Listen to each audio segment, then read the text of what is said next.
Good morning. Good morning, everyone. Good morning. I'm inviting everyone to take their seats. We want to be really respectful of everybody's time this morning and try to start somewhere near start time, and I think that's now. It's so great to see so many people here today to talk about this exciting work. Ladies and gentlemen, please help me welcome to the podium former South Carolina Governor and U.S. Secretary of Education, Dick Riley.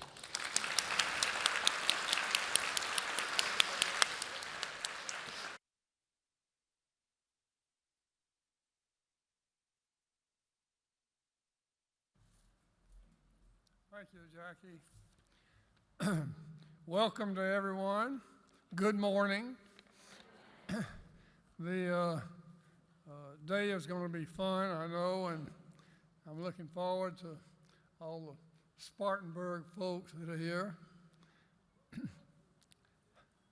I'm really pleased to see so many familiar faces, really, all warm and friendly,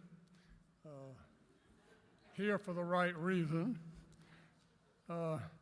Today we're going to recognize years of dedicated effort by a variety of partners in advancing the Spartanburg Northside Initiative. Now, I begin by saying thank you to you people from Spartanburg Northside who are here. You're on the ground and you're the ones that really helped make it happen. And I'm very proud of each of you for what you've done. And I think what we're trying to show the state that you can do. You all did it. I know that many of you here, including several of the speakers, we got several, have had the wonderful opportunity to engage with a diverse group of leaders through the Riley Initiative, Diversity Leaders Initiative. Juan Johnson's here. Juan, where are you? Juan is here, and his wife. It's good to see you. There he is. Well, we'll hear from Juan in a little bit. Those of you that are DLI graduates or involved, you know Juan and what a wonderful leader he is on the subject of diversity and others.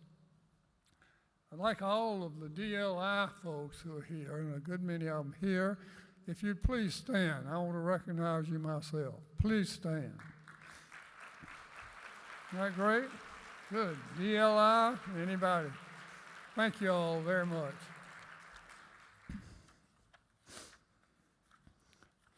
Now, we're here really at the inaugural Building OneSouthCarolina Forum.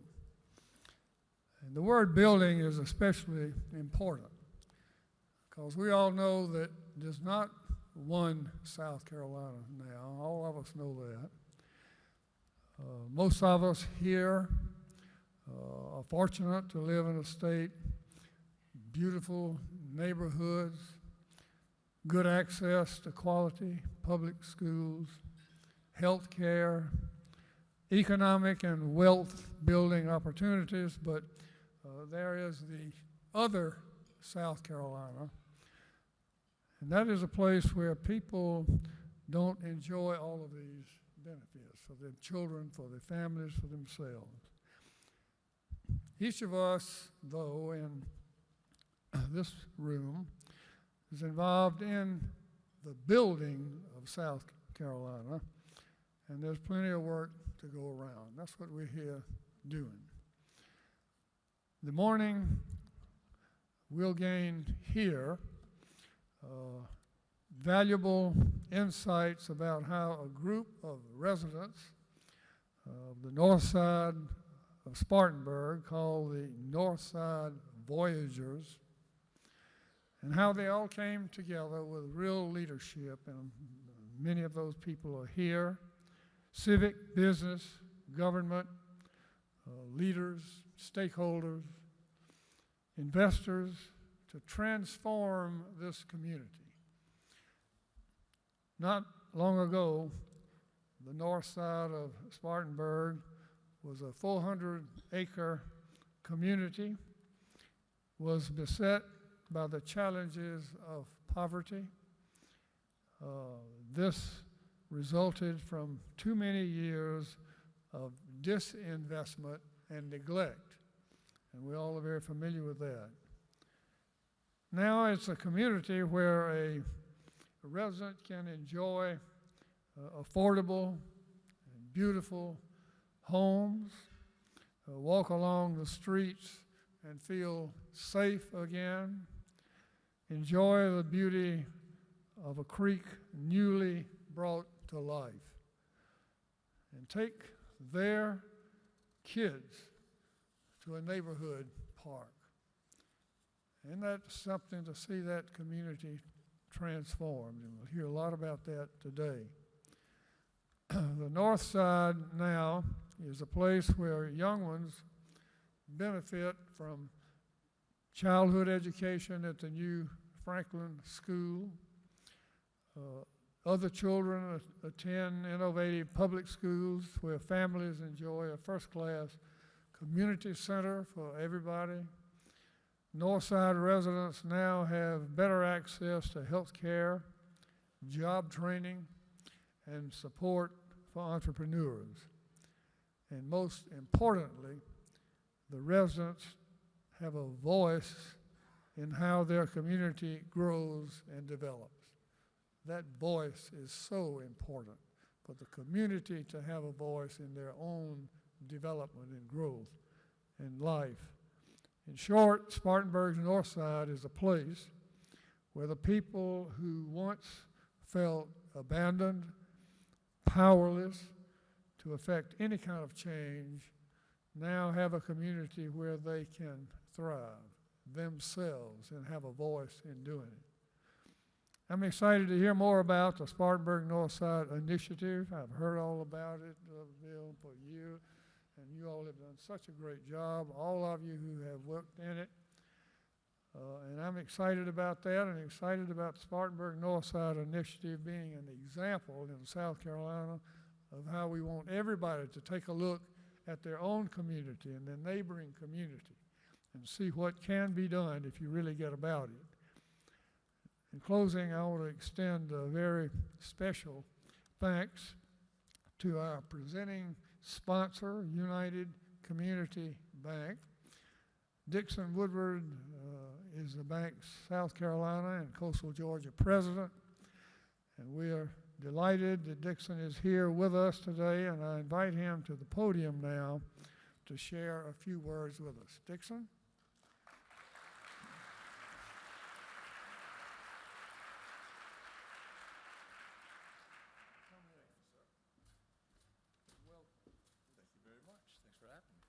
Wow, packed house today. So, well, thank you, Secretary Riley, and thank you, Don Gordon, and all the staff at the Riley Institute for shining a light on an initiative that is truly driving progress in South Carolina. I can think of no better example of landmark collaboration achievement affecting positive change in our state than the Spartanburg Northside Initiative.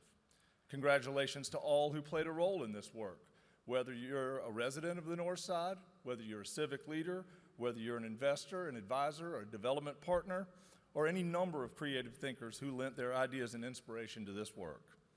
It's a privilege for United to sponsor an event that highlights extensive partnership and trust building that goes into the Spartanburg Northside Initiative.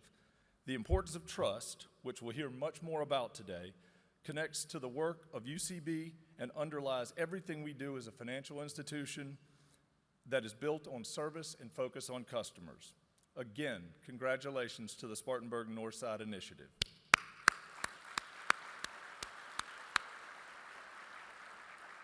In just a moment, the Riley Institute's Deputy Director, Jackie Martin, will come to the stage along with the first set of panelists. But before so, I invite you to watch a short video that provides a quick look at the Spartanburg Northside Initiative.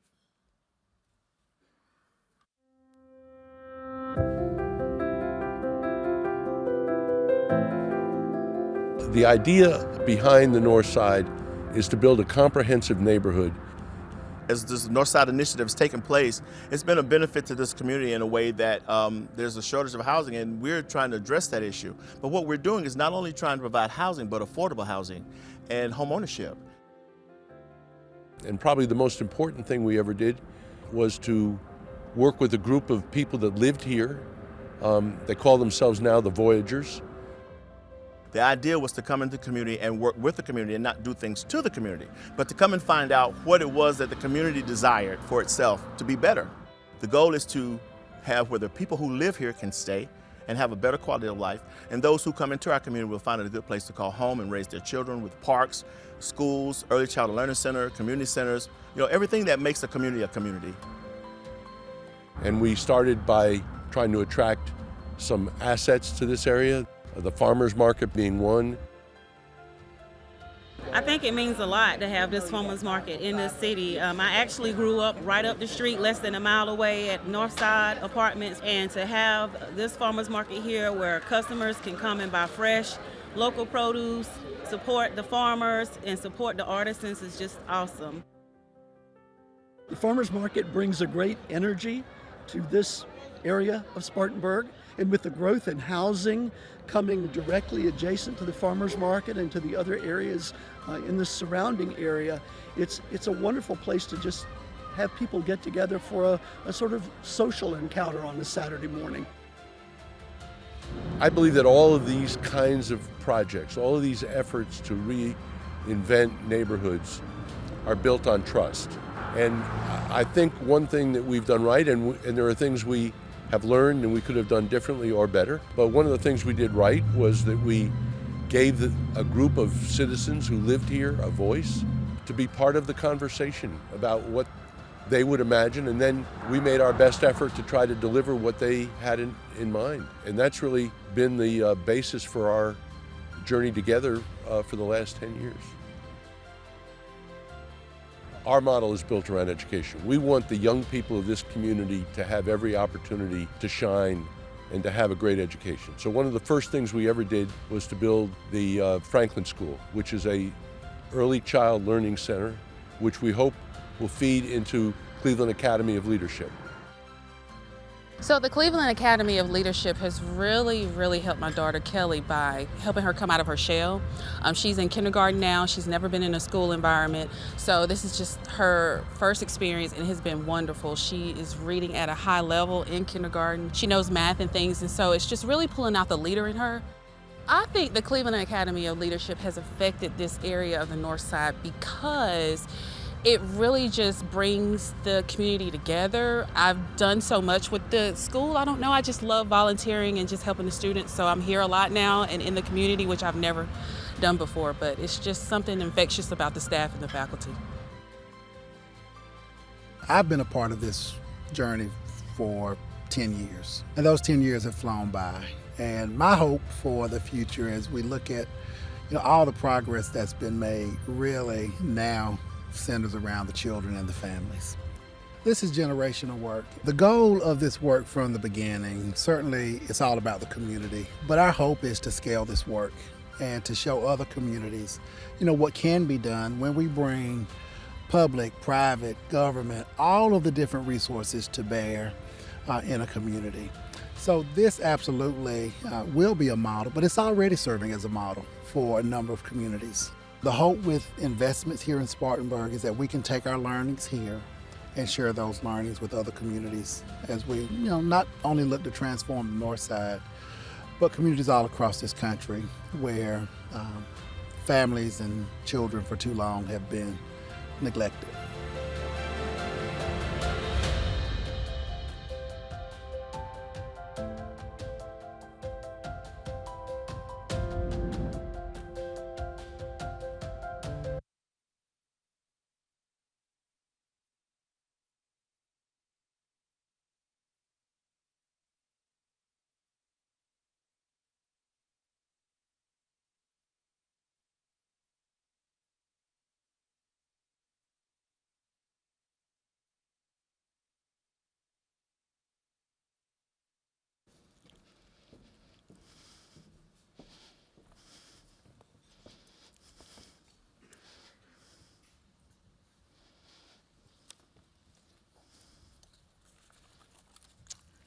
Okay. So first, I wanted to offer our thanks to our partners at South Carolina ETV for the production of that video. You are our partners in this and in so many things. You can't imagine what your partnership means to us. So thank you so much for that. We are deeply indebted for you and all the work you do across the state. I wanted to note that we know that this audience will have many questions for these folks. So on the table tent in the middle of your tables, you'll see a card with 2 QR codes. So you can scan that with your camera and drop a question into the Q&A, and our panelists have graciously agreed to give us another half an hour at the end of this after the presentation of the award to answer questions. So please provide us with those questions. The other code, by the way, connects to the bios for the folks that we're talking with today, so you might want to take a look at that too. All right. So, in 2014, my colleague Jill Fuson and I traveled to Spartanburg to meet with recently retired Mayor Bill Barnett to talk about some work that was happening on Spartanburg's north side. So, at that time in 2014, some good work had started, work that you could see, but what was mostly in place at that time was a big plan. So how many of you in the course of your work have come across a big plan? Lots of big plans, many of them coated in the metaphorical dust on the proverbial shelf. So last year, in 2021, Jill and I traveled back to Spartanburg along with Katie Quine, our communications director, and we really saw the work on the ground. It is stunning. It is really quite something about what is happening in the north side. So today we're going to talk to some of the people who are making that plan happen. Some of the principals involved with this work. There were way too many folks involved with this to get them on this stage, but we're talking with some of the folks today. So I wanted to point out that with these key takeaways and some of the lessons that are being taken out of this day, in that way, this event is very much the spiritual kin of the One South Carolina events that we did in Hilton Head some years ago, directed toward DLI alumni, really about sharing knowledge and inspiration, and that is what this day is about. We learn from each other. We inspire each other. Everyone here is working. So I wanted to call your attention again to the name of this panel, in part, Moving at the Speed of Trust. It turns out that that is a critical component of this initiative's success so far. So let's talk about that. So we'll turn first to Tony Thomas, longtime Northside resident, member of the Northside Community Group, founding member, more on that soon, and now Northside Community Engagement Coordinator with the Northside Development Group. Tony, I'd like to ask you to provide us with a little context. Okay. Can you describe what the Northside and its surrounding communities looked like in the 1960s? Well, it was an integrated community, of course, and it was the mill was the focal point. Everyone that lived in the community either worked at the mill, and the mill provided the local store, and the mill owner was the one who rented most of the homes in the community. But it was an integrated community. Some of the streets were all black, some of the streets were all white, and eventually we had streets that were both black and white. And the mill pretty much supported the entire community. And then around 2001, when the mill closed, that's when the dilapidation and the degradation began for our community. And then in 2008, with the Fannie Mae and Freddie Mac economic crash, that even deepened the problem for us. And so that's when the city decided it was time to take a close look at our community because of the divestment in the community and the proximity of our community to the downtown area. It was incumbent upon our leaders to do something about that. Can you talk a little bit about what your community looked like in 2008? In 2008? Yeah, housing. Well, it was like 47% of the houses in our community were boarded up. And there was a lot of nefarious activity going on throughout the community, undesirable situations on things that were going on, drugs, prostitution, things like that. And the community really didn't want to see that, but we didn't have the answer. We didn't have the economic wherewithal to make changes. Yeah, I think I read that in 2010, the median household income was about $14,000 Right. $14,000 annually. and that amazing amount of vacant housing and the like. So when we think about the North Side and the work that's going on the North Side, it's helpful to think about it through the lens of the social determinants of health and well-being, right? To think about to what extent are we looking at economic stability, access to good health care and to good public education.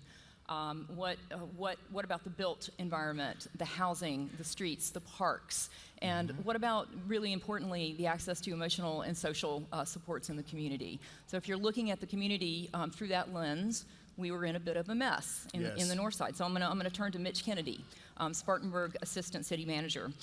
By 2009, the city had begun focusing more on the North Side. You had a police substation in a very troubled apartment area. You had law enforcement on the streets on bicycles, being out there with the people. We're doing some new and rehabbed housing. But we had this intergenerational poverty, these decades of disinvestment, some of the lowest education outcomes in the state, and some of the other conditions that Tony described. And then in 2009, something happened that became the catalyzing event for reaching out to Bill Barnett and the like. Can you talk a little bit about that catalyzing event for the North Side? Well, it was a myriad of things. We had some good fortune in VCOM, the investment by VCOM, the medical school, which put the city in a position of this is an opportunity for us to do something different. So it's the acknowledgement. Secretary Riley noted the other South Carolina, but we had the other Spartanburg, and the lived experience of those living in poverty.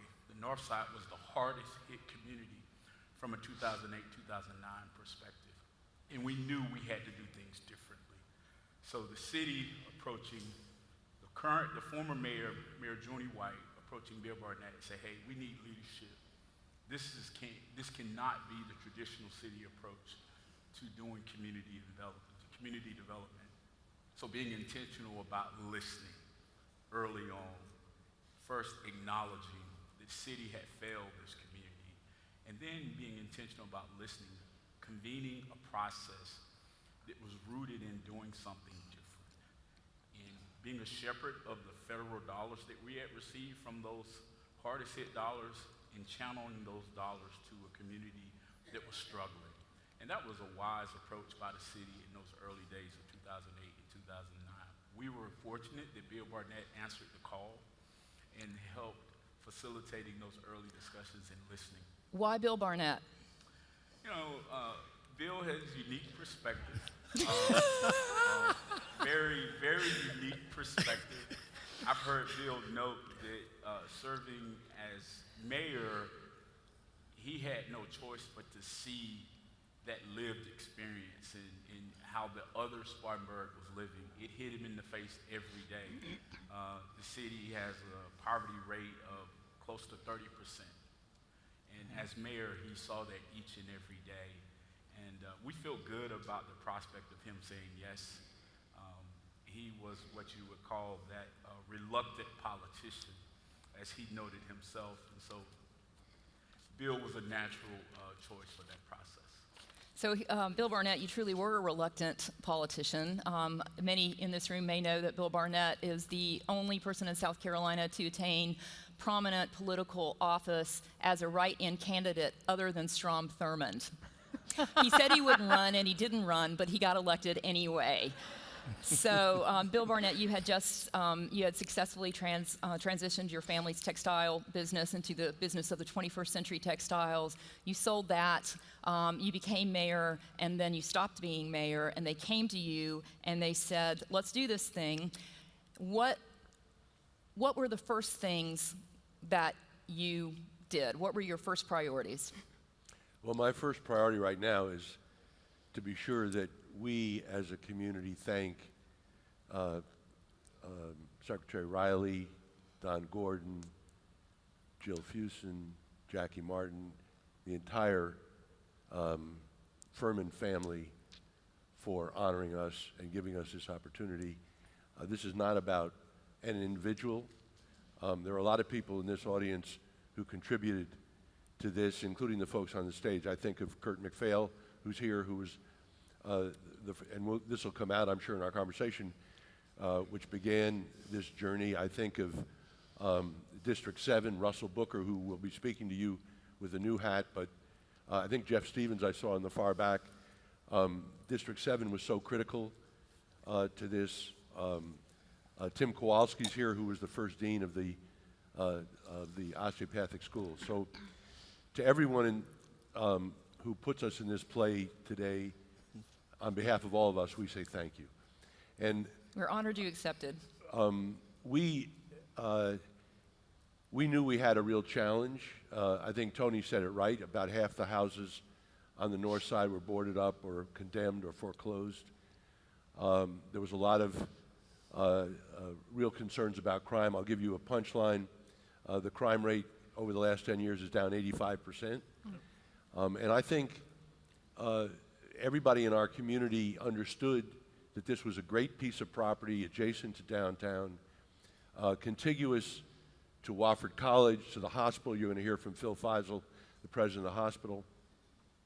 We had seen what could be done at Eastlake in Atlanta. Carol Naughton is going to lead a panel in a few moments. And we were very excited about the potential of bringing people together and listening to people. And it took a while. You know, I think I might be off. Everybody probably has in my aging experience, I'm starting to forget things the way it's sort of like Russian history, the way you want to remember stuff. That's why he emails me once a week about the same thing. Yeah, but not to remind you, just because he forgot. So that's the first. That is the first lesson for everybody in this room. Find somebody that has to answer you in the city government and keep pounding that person. But we had a lot of folks who understood what that property looked like. It was a huge call for services and no tax base. It had a lot of great people, about 1,700 people when we began. And Kurt McPhail, I give him credit, who had done a lot of work in this space when he was at Wofford and afterwards, had a great relationship with some of these folks, Tony Thomas being one, some of the Voyagers who are here today being others. And they believed that they could trust Kurt. And on the back of that, we tried to form a group of people who had a keen interest in seeing some of those parameters change. And that's what we did. I am, I read that and talked to you all about the fact that really a lot of the action in those first years was talking with folks.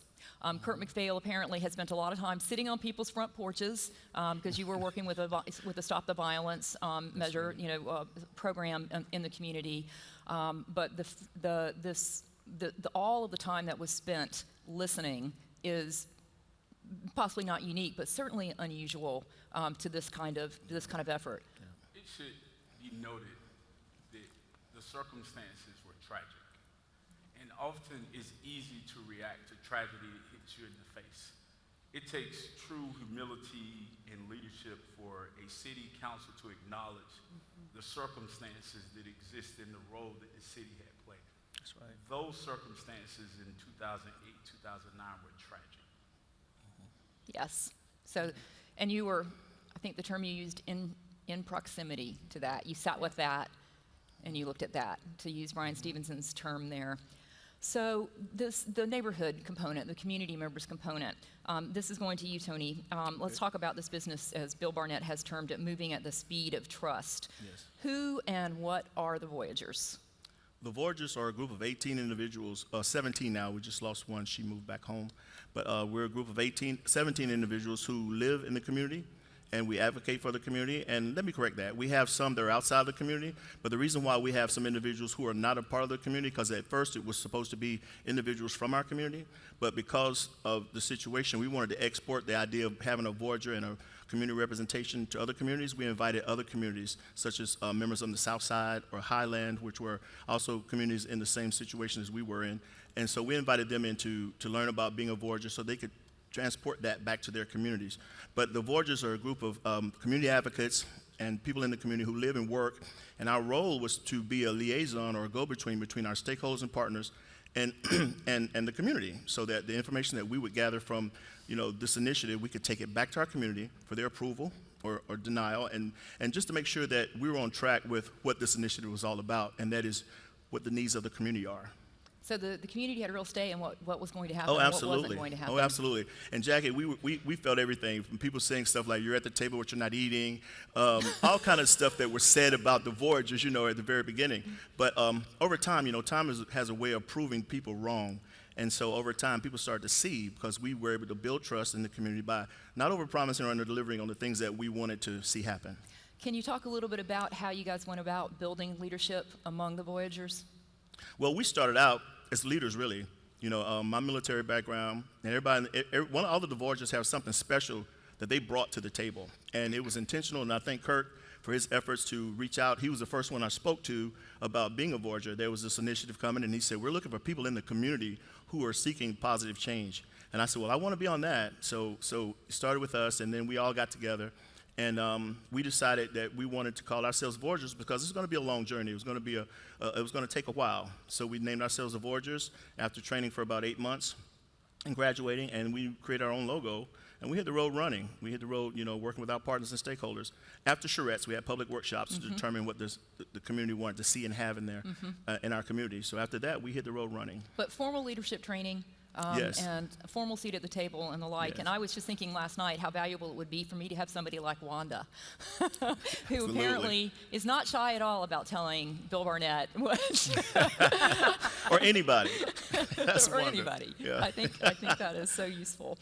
So the Voyagers, Mitch, you told a funny, an anecdote about the Voyagers and the value that they served in the decision making. That you could point other residents that were concerned about decision making and wanted to understand more. Can you talk a little bit about that? Yeah, Tony noted that people noted that they were at the table, they were not eating. So there were people who questioned the authenticity of that process, that it was structured and controlled by the city and built to achieve certain outcomes, disrespecting the time that these individuals had put into this process. And so it was times of challenge and tension where their true leadership came out when we had a very difficult situation at Oakview Apartments. 105 families living in substandard housing, and the community acknowledging they deserve better, and we wanted to see better outcomes. So how do you transition individuals that live in generational poverty into another location, moving them out of community? So questions of gentrification and displacement came along, and the city leading that. So it was beautiful to be able to defer those calls to the Voyagers. If you don't believe me, call Tony Thomas. Call your neighbor. Call your neighbors. Yep. And we talked about progress moves at the speed of trust. When you're having a community meeting to talk about process and moving families, Mitch Kennedy, who works for the city, I don't have to stand before a group to try to establish the expectations of a meeting. Tony opens the meeting, Wanda opens the meeting, Phoenix opens the meeting, and say, hey, here's what we're going to discuss tonight. And this is what this is about, this is what this is not about. Then you allow individuals like Mitch and Tammy to come forward and go through the specifics. But it was so important to have their leadership, their knowledge, their capacity to lead those convenings. We're going to talk a little bit about clarifying values as part of this discussion, but I understand that one of your leading values was that you were not going to displace existing residents. And I understand from my conversations with you all that there are communities that resist this kind of work in their communities because what they see over and over again is that they're pushed out, right? And that is this gentrification piece that people are pushed out on the basis of a number of factors, not only the cost of housing and the like, but other things that we'll talk about as well, but very real fears. And I can imagine how very useful it would be to be able to turn to your neighbors to get reassurance around that. So we're going to turn back to Bill Barnett and then after that to Tammy. So Bill, in 2011, the Northside Development Group was formed. Can you talk a little bit about how it came together, its roles and activities in its early years, partners, starting, funding, and that sort of thing, the work of the NDG beyond the listening? The Northside Development Group is a 501c3. It was formed in the beginning. We were a land bank, in effect. So what we did, one of the things we did, which every community can't do, but ought to try to do, is we went around to all these houses that were empty or in trouble, people that owned them, and we in effect tried to buy up as much property as we could. Now, how did we do that? We went to a bunch of individuals in the community, some who were philanthropic, some were foundations, some were institutions that you might not think about asking for money, and we built up a kitty of about $2 million on the hope that this group that had been put together would do the right thing and would try to build on a positive model. So we would go to an individual who had a house that was falling apart, and we say, we'd like to buy your house. And they said, I think first of all they said, you're crazy, but secondly, they said, okay, but if you buy this house, I want you to buy the other 5 houses I own in the north side. So all of a sudden, we started capturing land, and at some point in time, we had control not only of a lot of land, but we had key lots on streets that other people couldn't develop if they didn't go through us. And of course, we also had the relationship with the city where we would work together. And I think that's so important in this work, is that even though we were a private sector group, that the city supported us. So who was on the first Northside Development Group board? The city manager was on the board. A representative from the Spartanburg Regional Health System, from Wofford, from the major foundations in town who had given us money, but also Voyagers, people who lived in the community, people who worked in the community. And even today, I think we have 15 people on the board, probably 6 or 7 of people of color, and they all are very articulate and very engaged and involved in all the decision making. But from the very beginning, we recognized the importance of the folks that lived on the north side, the Voyagers. So if you had an idea along the way that you wanted to build something on the north side, or paint a mural, or put up some art, we told you to go talk to the Voyagers. And if you got past the Voyagers, which wasn't always so easy, then we would really work hard to develop the idea. But we wanted to know whether the neighborhood could or couldn't deal with the idea before we tried to execute it. So the Northside Development Group, 501c3, got some money up front, started buying up land, was a land bank, and then morphed into whatever the charrette and everybody else wanted us to try to accomplish, which over a period of time, you can see in the pictures behind you and on the wall, evolved into a healthy community. I want to make one other comment. I really want to hear from Tammy, who was such an important part of our success. This is not easy work. We are not done. I don't want anyone to think we're sitting up here declaring victory. We've built a lot of interesting physical assets, but we still have a lot of folks who need help, a lot of children whose education continues to be our most important responsibility. But we have always agreed, and this is a purpose-built theory, that if you're going to build the educational model you want and the results, the outcomes you want, you've got to create a holistic community where kids come from healthy families. And I think Russell in his video made the comment, it's generational. And if we don't build a better community and a healthier community, and a community of pride and opportunity, these kids will never flourish the way they deserve to flourish. And so, yeah, and the land banking, I just want to circle back on that. That was critical, right? You acquired property, and that is something, Mitch, did you have something about that? I just want to note the acquisition, less than 5% of the properties acquired were occupied. The city and NDG was very intentional about displacing those situations where it was occupied, NDG, through case management, work with those families to find them either housing within the neighborhood or a comparable location. So this was the one property that was occupied by the hour. The Sunshine Motor Inn, they paid by the hour, located less than desirable facility on the front steps of Wofford College. That was very intentional to get that facility out of the neighborhood. And that was the beginning of building trust in the community. Because they saw that Right. they heard, you Right. moved on it. Right. Yeah, I think that would be a huge building block. What It a was. giant achievement. So I'm gonna I want to circle back around, Bill, to something that you said earlier about internal and external relationships, trust, and resources flowing, but I'm going to get back to that in just a moment. But for right now, I wanted to turn to Tammy Hoy-Hawkins, CEO of Community Works, deep background in affordable housing. So Tammy, somewhere in here, Mayor Barnett and crew reached out to you and said, hey, we need a little help. Can you come help us for a year or so? So tell me what happened and what you were doing over there. Well, I mean, who's ever said no to Bill Barnett, Kurt McPhail, and Mitch Kennedy?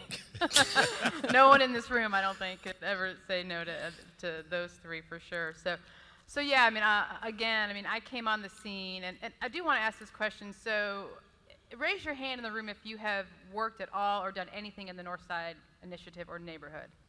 Everyone, yeah. So again, to Bill's point, there's so many partners and players that are involved in this, but what I loved about the North Side and coming to Spartanburg was the fact that it was about bringing the right people in at the right time. And what I thought was so amazing about the North Side Development Group is there's this theory in the sort of nonprofit sector that you start a nonprofit, you go out, you find an executive director, that's going to be the perfect secret sauce to everything, which is absolutely impossible. What the North Side did was had a great leadership with Kurt McPhail, who had roots in the community, had been in the community, had done the hard work, walking the streets, sitting on front porches, and built from that the needs that were needed at that grassroots leadership development that Tony mentioned, and really focusing on resident engagement and resident leadership. And as Tony said, everybody in the neighborhood had a leadership skill and a skill set. It was just, how do you take that skill set and develop a master plan that will be implemented into bricks and mortar and people and education and all the things that are associated with that. And part of the investment from the city, and then what followed that, was a choice planning grant. So many folks know that the Housing Urban Development Department had Hope 6, which was a program that was offered to sort of reevaluate and reposition affordable housing, in particular through the Housing Authority.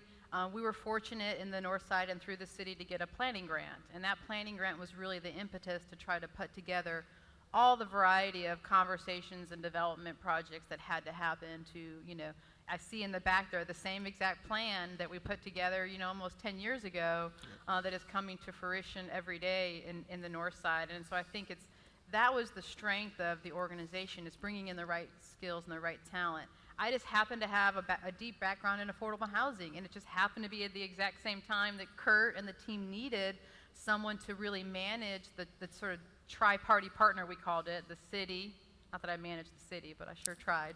The Housing Authority, which is its own animal in itself, and then this organization, the Northside Development Group, and to really try to, I call myself the cat herder, just herding all those individuals and resources to try to develop that plan that everyone had a say in. And so I think it was really about bringing in that right talent at the right time to support that vision that everybody was going to buy into. And I would say also that doing what we say we're going to do. So, if there was a project that we couldn't do, we admitted it, we took a step back. But part of the planning process, I think we decided, Kurt, it was like 33 different conversations. And we had 33 different tables in the very small church, Green Street Baptist Church.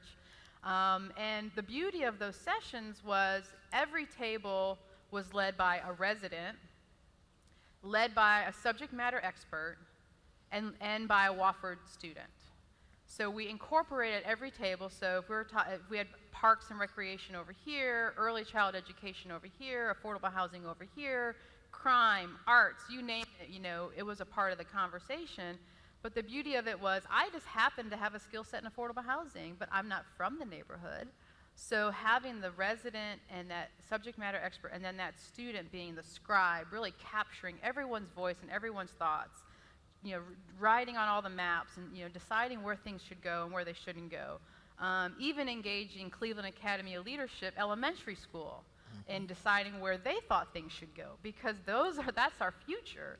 And so all that then culminating into what we now see is, I think, I don't know how many hundreds of pages there, Michael, of our master plan that was sort of our Bible, and getting that buy-in. And then I think what the next step of that was, which was so important, was that the city planned the zoning around the plan.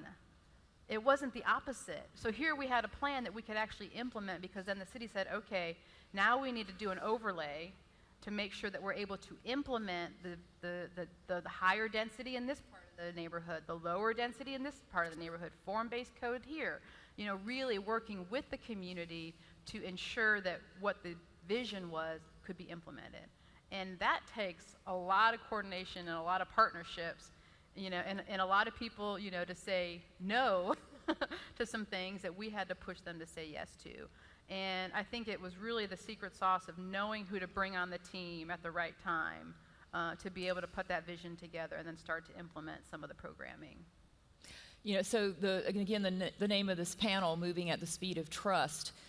Tammy, you've described to me how the work of those charrettes, the clarity of the scribing and, making it plain that everything was being recorded, and then later having that show up so clearly in the master plan really was maybe another big brick in the wall of the confidence of the community in the work of the leadership, including the community leadership. Yeah, absolutely. I mean, I think actually, putting many of that in place that we said, and to Tony's point, when, the whole issue with Sunshine Motor Inn came up, was, this is a problem. The neighborhood, it was a problem for the neighborhood. It was a problem for our partners at Spartanburg Regional, at Wofford College, at the city. What are we going to do? And so we couldn't do it alone. But as an organization, the hospital came in, the city came in, the county came in. We all came together to acquire that property and eliminate it. And now there's going to be a really exciting project being built that we'll hear about later there. And so I also would just say that the Northside Development Group's Advisory Committee. So one of the things I think that was really important that the city did and the Northside did with the Voyagers is the advisory committee's 50 people that have been meeting for almost 10 years, I would say, Kurt. At least. And they still meet to this day. So whether you were with the water and sewer company, you were with the Spartanburg County, you were with the police force, you were with the neighborhood, you were with the Hub City Farmers Market, every quarter we would meet or more to be a part of providing advice and guidance on what should happen. So fast forward 2 years later when I say, Gene Jackson, I need you to move a sewer line for one of our critical corners, Northside Station, and we need your resources and support. Of course they donated the materials. Of course they wanted to try to make it happen because they had been a part of the conversation since the beginning. So, it was the residents being at the table, but it was all the partners that needed to be involved from the beginning that I think was essential.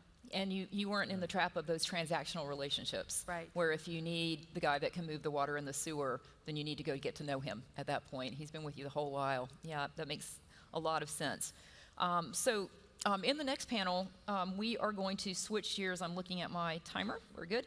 In the next panel, we're going to switch gears from this origin story to the next phase, which is the development of the master plan itself and the putting in place the opportunity infrastructure, the answers to those issues with the social determinants of well-being.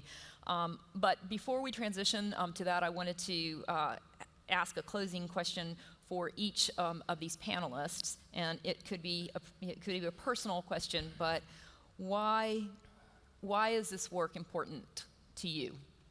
Phil Barnett, you have spent 10 years acting as an unpaid executive director in some ways. You've given every day, all day to this work for a long time. Why? Well, I think we've described earlier why we're all in this room. we share one thing in common, and that is we see a fractured world where opportunity doesn't come to everybody. You want to make this place better. I think education is the key, and I think we're all worried about our society, and I think what everyone in this room is committed to do, and we're all trying to do, is to allow individuals to improve their lives. We have a program called the Start Me program, which is an entrepreneurial program. So I just think everyone has to come to the table with a positive attitude, park their egos at the door, don't want to take credit, just plow ahead. If you want a better society, Secretary talked about it, get involved. Don't sit around and moan, but get involved. And that's what drives me. Thank you, sir. How about you, Mitch? Well, I know that I have somewhat of a lived experience. I grew up in the neighborhood, 10-minute walking distance from this. But I make no conclusions about what is required because I see myself in those young children there. And that's what it's about for me. I shared the story when we were in the process of building the new community center, world-class facility. We had some kids over from Cleveland Academy of Leadership. Bank of America had presented the community with a $250,000 check. And we had some young people from Cleveland there. We referred to them as the VIPs. And so they were touring the facility, and it was still rough at that point. And this young kid who lived next door, and I have to stand up for this. And we're in the pool, and I say, the pool is gonna be here. He said, that's the pool? I say, yeah, you can't tell now, but that's gonna be a pool. He looks, and he looks out the window. He looks, and he looks out the window.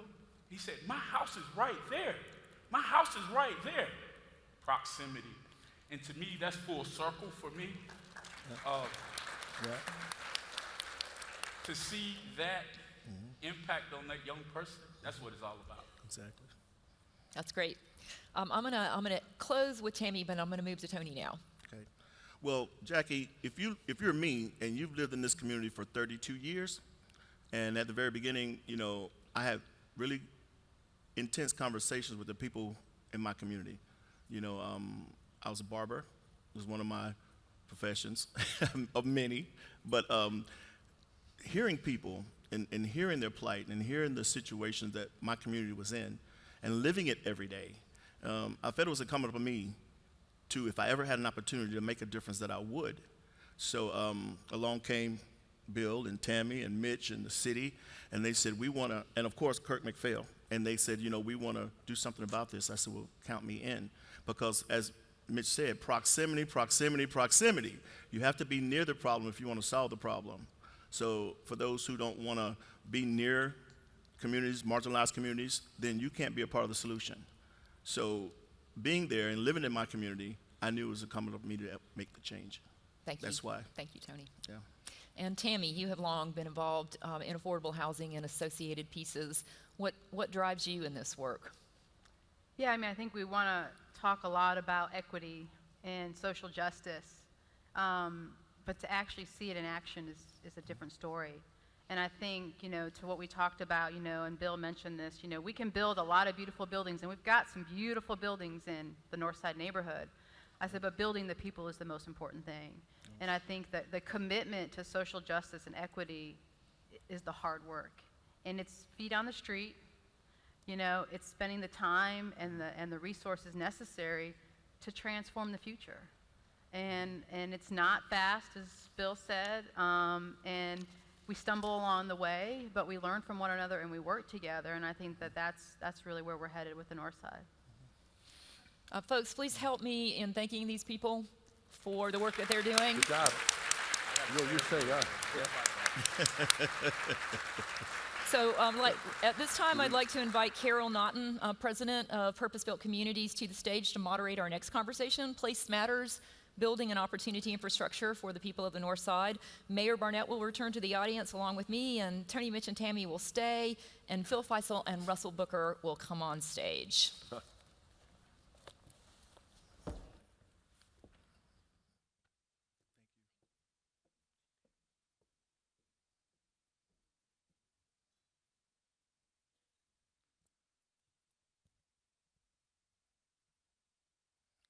Hello.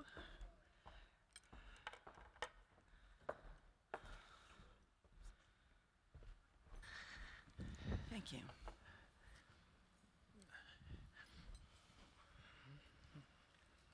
So good morning, everybody. How are y'all doing? Wasn't it a great panel?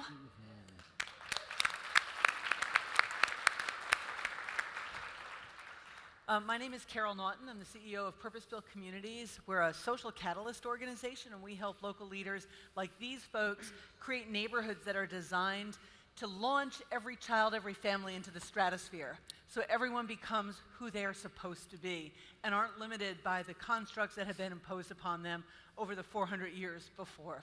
So I am delighted to be here with some people I really, really admire. Every single person on this team is it really extraordinary, and I'm so sorry that we only have 37 minutes for this panel. I'd like to have an hour interview with every single one of you because you've got so much to share, so much experience, and so many things that are just so important to all of us to understand more deeply. Before we get started, I'd like to share some images with you of the North Side. So I'm going to ask my friend who's manning the camera. So here you see a group of the Northside Voyagers, who you've heard about a little bit, in front of Northside Station, one of the new multi-purpose buildings, apartments, retail, office space that now anchor the neighborhood. This is the Franklin School. This is a beautiful early learning school.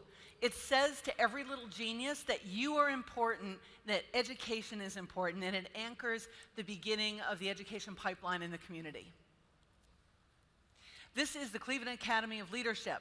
And we'll talk more about this. This is the elementary school in the neighborhood. The goal is for every little genius at Franklin School to matriculate up into the Cleveland Academy of Leadership. Lots of different kind of investment into the neighborhood to create what we call now the opportunity infrastructure, including a great new medical clinic. So folks in the community have access to high quality medical care in the community. One of the things we will talk about today is the difference between health and access to health care. They are not the same things. This is the farmers market. So you see the sheds in the background where the Saturday farmers market takes place. You see the farm, and then there's also a restaurant that serves the community and does a great culinary arts training program. This is one of the first model blocks, a partnership with the Spartanburg Housing Authority to demonstrate beautiful housing. Housing matters. Where people live matters, what it feels like matters to their sense of place in the world. And these are really just lovely homes. This is a new development that's still under construction right up the street from Northside Station. And it includes townhomes that were built with Opportunity Zone financing. And the smart folks at Northside Development Group figured out how to do a master lease of some of these apartments so they can make some of them available for affordable housing. Oh, and this is Butterfly Creek, which I hope we'll have a chance to talk about. Butterfly Creek used to be called Nasty Branch. Think about that, Nasty Branch. Now it's called Butterfly Creek and is a real asset for the community. And the T.K. Gregg Center, an incredible community center that we'll talk more about, again, that anchors the community and provides one of those great places for everybody to come together and take better care of themselves and build social capital. And again, another view of Northside Station. The property on the left in the near side is where the medical school is, the Edward Via College of Osteopathic Medicine, which Bill described as the catalyst to really think about the North Side and what the opportunities might be going forward. All right, so we have lots to talk about, my friends. I am so excited to be here with you. So the charrettes that Tammy and Bill and the other folks on the last panel mentioned created a master plan for what would happen in the community, both from a physical infrastructure standpoint, but also from a human capital standpoint. And together, those two things, both the physical capital and the social capital, we are calling the opportunity infrastructure for the neighborhood. Some people might call it a platform. That's the word I would have used before. I've heard that cool new phrase, which I'm totally stealing.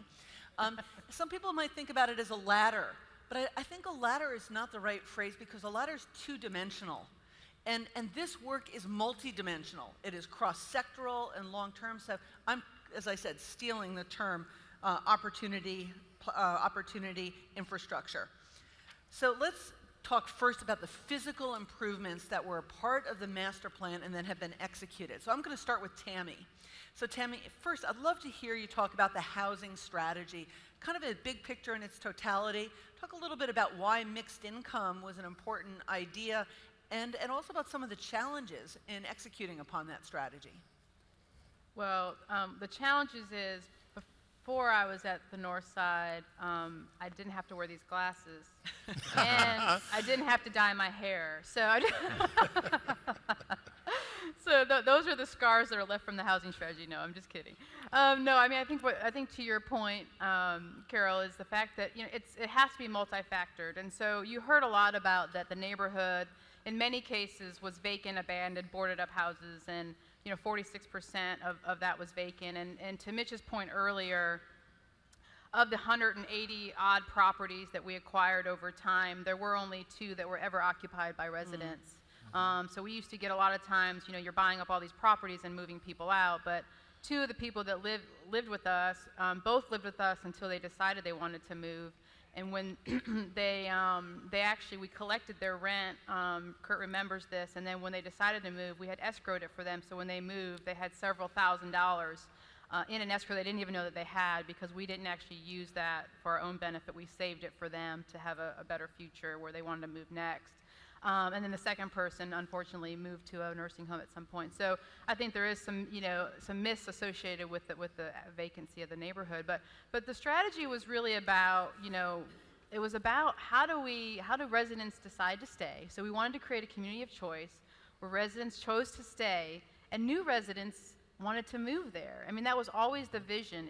As Tony mentioned, at one time the neighborhood was very vibrant, over 5,000 people that lived in the North Side neighborhood when the mill was up and running, very integrated in many cases and very diverse. And so how do we kind of reimagine the North Side? And the housing is part of that. So, one was how do we develop new housing? So the early start projects were super critical. You mentioned Brawley Street, and that was mixed income, and the quality of that was meant to show you can have affordable and market rate right next door, and you don't know the difference. They're built exactly the same. And so that partnership with the Housing Authority and then Homes of Hope after that to really prove what mixed income looked like, that someone was paying $900 here and $500 here, but it didn't make a difference.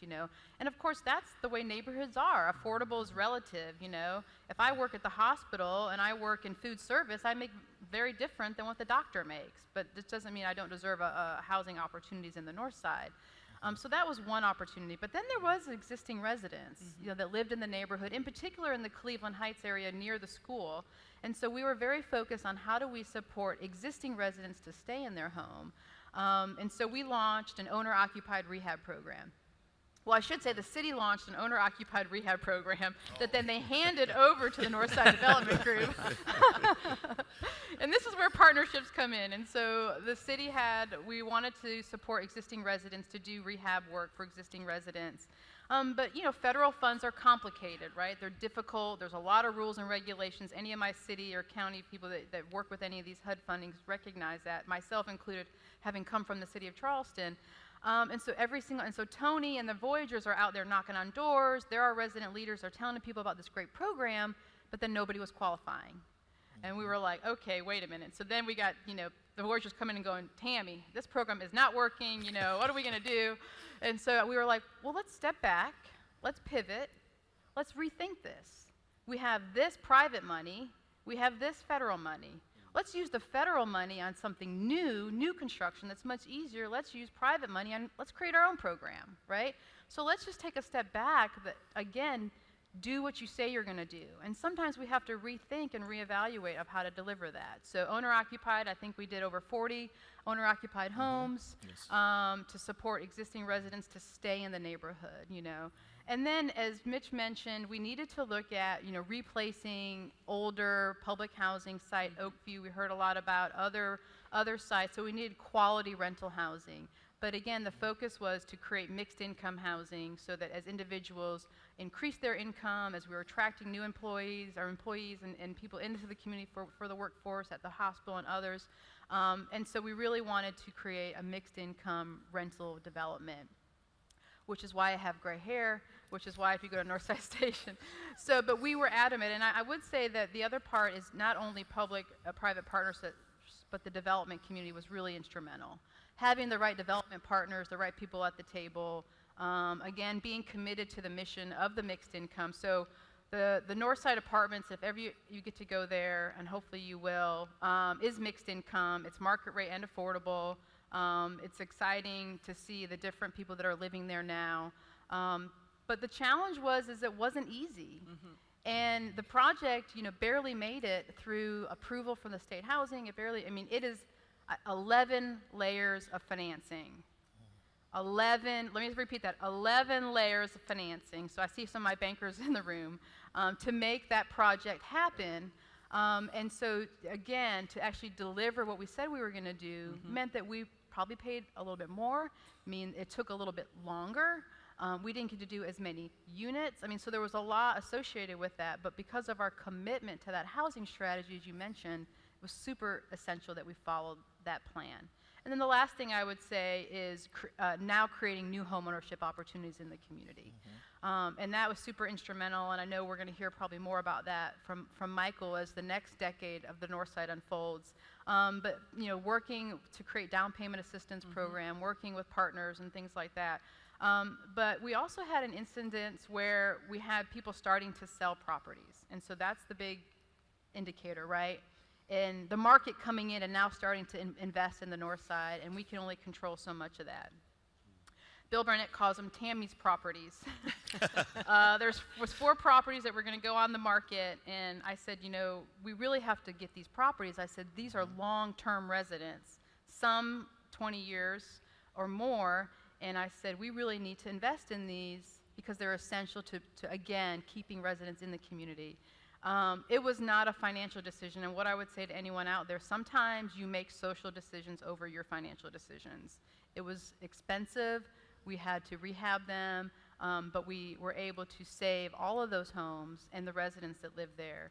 And so again, it's those tough choices when you're looking at that spectrum of housing strategy, all the things you have to do to not only maintain residents in the community, but attract residents in the community. Yeah, Tim, a couple things, so much of what you just said I'd like to amplify, but I'm just going to hit a couple pieces. That last point of thinking about a neighborhood being competitive.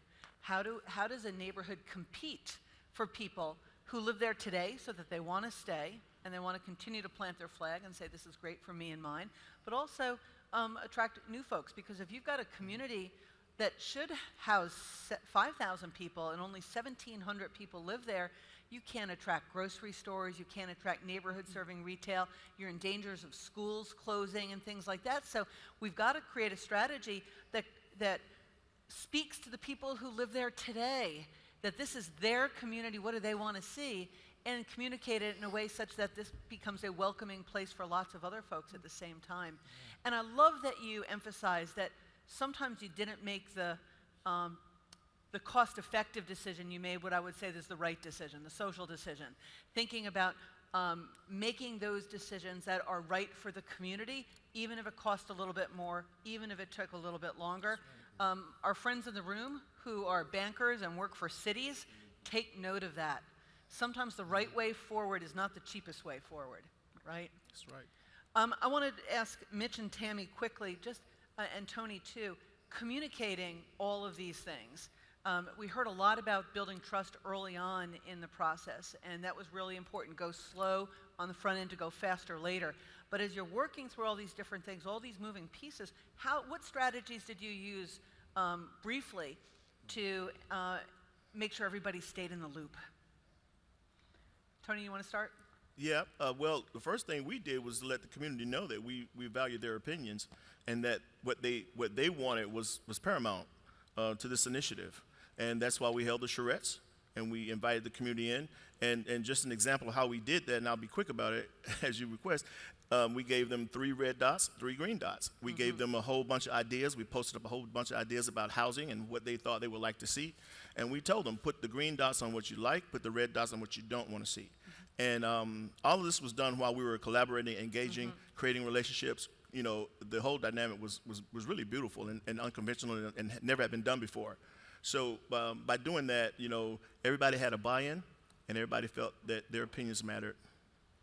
Yeah. I'm going to ask Tammy. I was going to say, and I would just add to that, I think, and the neighborhood adopted the master plan. So, you know, they voted on it, that's the plan that they wanted. And so when you talk about density, it wasn't a bad word because they said, you know, we want density here because it's closest to the city.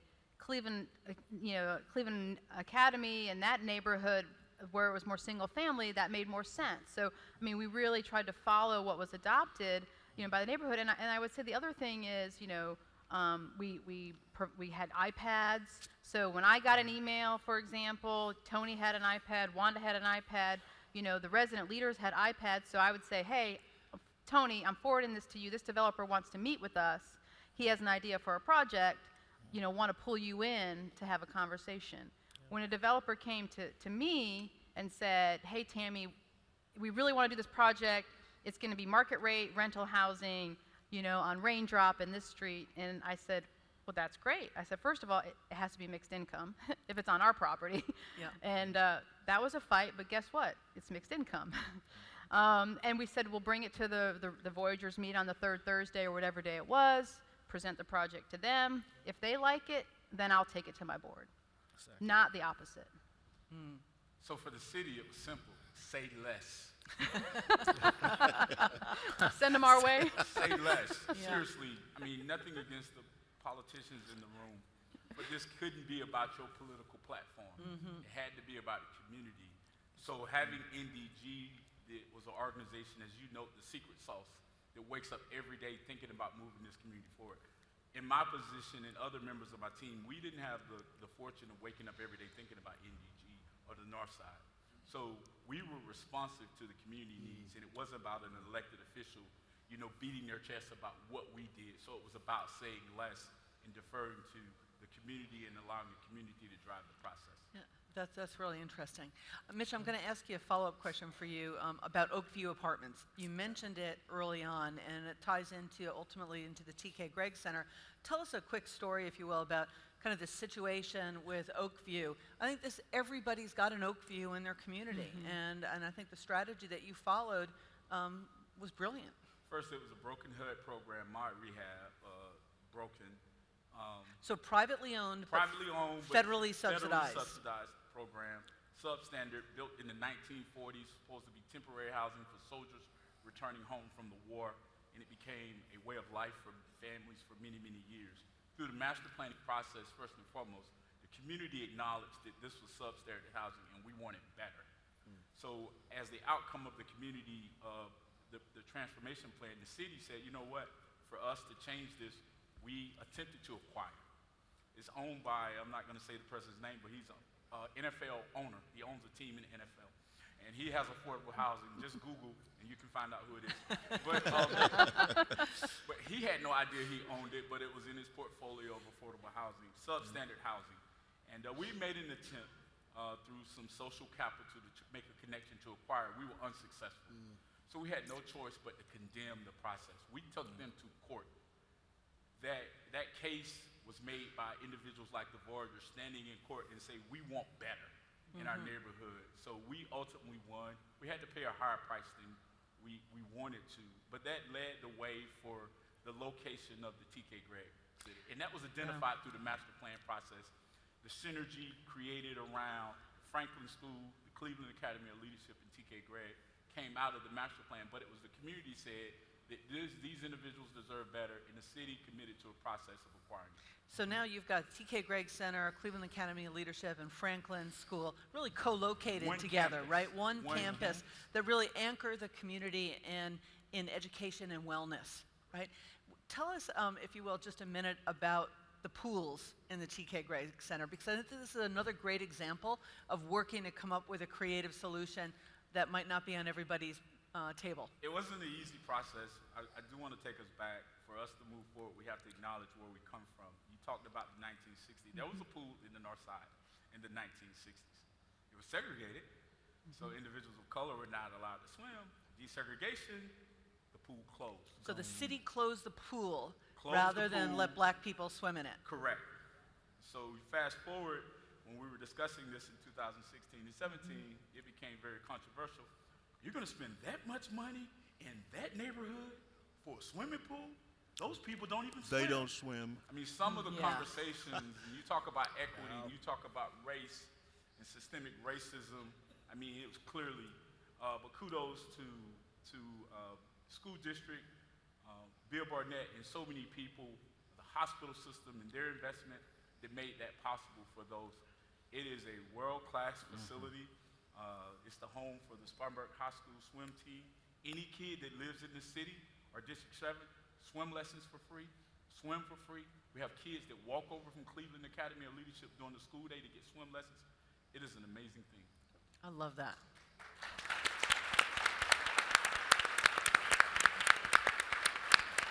I think that's a really good transition point to think about all of this real estate development work that we've been talking about is for people.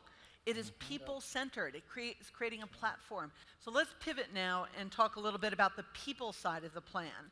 So now I'm going to talk to first my friend Russell Booker, who now leads the Spartanburg academic movement and had been the long-standing head of the Spartanburg School District number 7, the superintendent. So Russell, tell us about some of the changes in the North Side that have impacted kids. Let's hear about how schools are changing and education is changing in the North Side. Yeah, great. Thank you, Carol. Honored to be here. Let me say, first of all, it was great working as a superintendent, being in partnership with the community. I know there's situations where communities point their fingers at the school districts and say, if you just fix the schools, we'll have better communities. And I know as school leaders, we point back at the community. If you just fix the communities, we'll have better schools. And it has been great being in partnership. I also want to say this. We're at a moment in this country right now with dollars flowing through communities where we can really affect some change. And what keeps me up at night is the fear that we're going to waste this moment. So I want to take you back to our early beginnings with our transformation work. Secretary Riley, many may not remember President Obama's Race to the Top initiative. $4.3 billion were being set aside at the U.S. Department of Education to really spur innovation in schools. And I see one of my former board members here. We were the recipient of some of those dollars, and we had to make some difficult decisions, some courageous decisions. We closed some schools during that period, and this is right when this work was starting on the North Side. But then there was one school where we said we really want to go in and do some transformational things, and that school was Cleveland. So through those efforts, we instituted a 205-day calendar for our students. Say that again, 205-day so we calendar. moved from a traditional 180-day calendar to 205 for students, 225 for teachers. You heard the parent talking about her kindergarten student and how she's becoming such a leader. We wanted something that would really bring the school and the community together. So working with Stephen Covey and the Franklin Covey Group, we launched a Leader in Me school at Cleveland. Few years later, they became a lighthouse school. Proud of that work. When you have schools like Cleveland, though, you don't always have the resources you need. And I think about one of my schools in District 7 where this particular school, their PTO was solid. I mean, a huge PTO budget. On top of that, a foundation, all of these supports. And the teachers at schools like Cleveland are just as strong, doing just as much work. And thanks to the Northside Development Group, they came and said, we're going to be the surrogate. So they created a fund immediately to support the teachers. And they said, look, we don't want this to go to professional development. We want you to treat your teachers like professionals. So there was money set aside for that. There was money set aside for students to do field trips and those sorts of things. Carol, I can remember when we were looking at becoming a digital school district, and we wanted to pilot. The first school, we were in the conversation together, well, what if we put a MacBook Air in the hand of every child at Cleveland Academy of Leadership, knowing that these families had a digital void? So it was a lot of those things where Cleveland served as an incubator for our school district. What really came about as a result of that over the first 5 years was a cultural shift in that school. Cleveland at one time was a school where parents would not have been on this video saying how proud they are to have their daughter at Cleveland Academy. That has changed. We've had stable leadership. Marquise Clark is sitting back there as a principal now, started as a teacher at that school. We had a principal that was there for 10 years. So I think about the stability that we've brought. And our focus right now really is a targeted effort with continuous improvement. And it's through the supports of the Northside Development Group, where we were able to hire a continuous improvement coach at the school, where we were able to hire a coach for a math lab, where we were able to hire a community liaison, someone that would just go out and help bring the community into the school. That school today has its own foundation now and doing some amazing things in support of the community.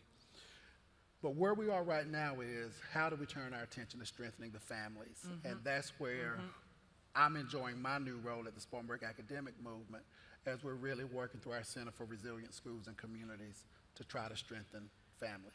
Strengthening families through schools, through early learning. Let's talk for a minute about the Franklin School.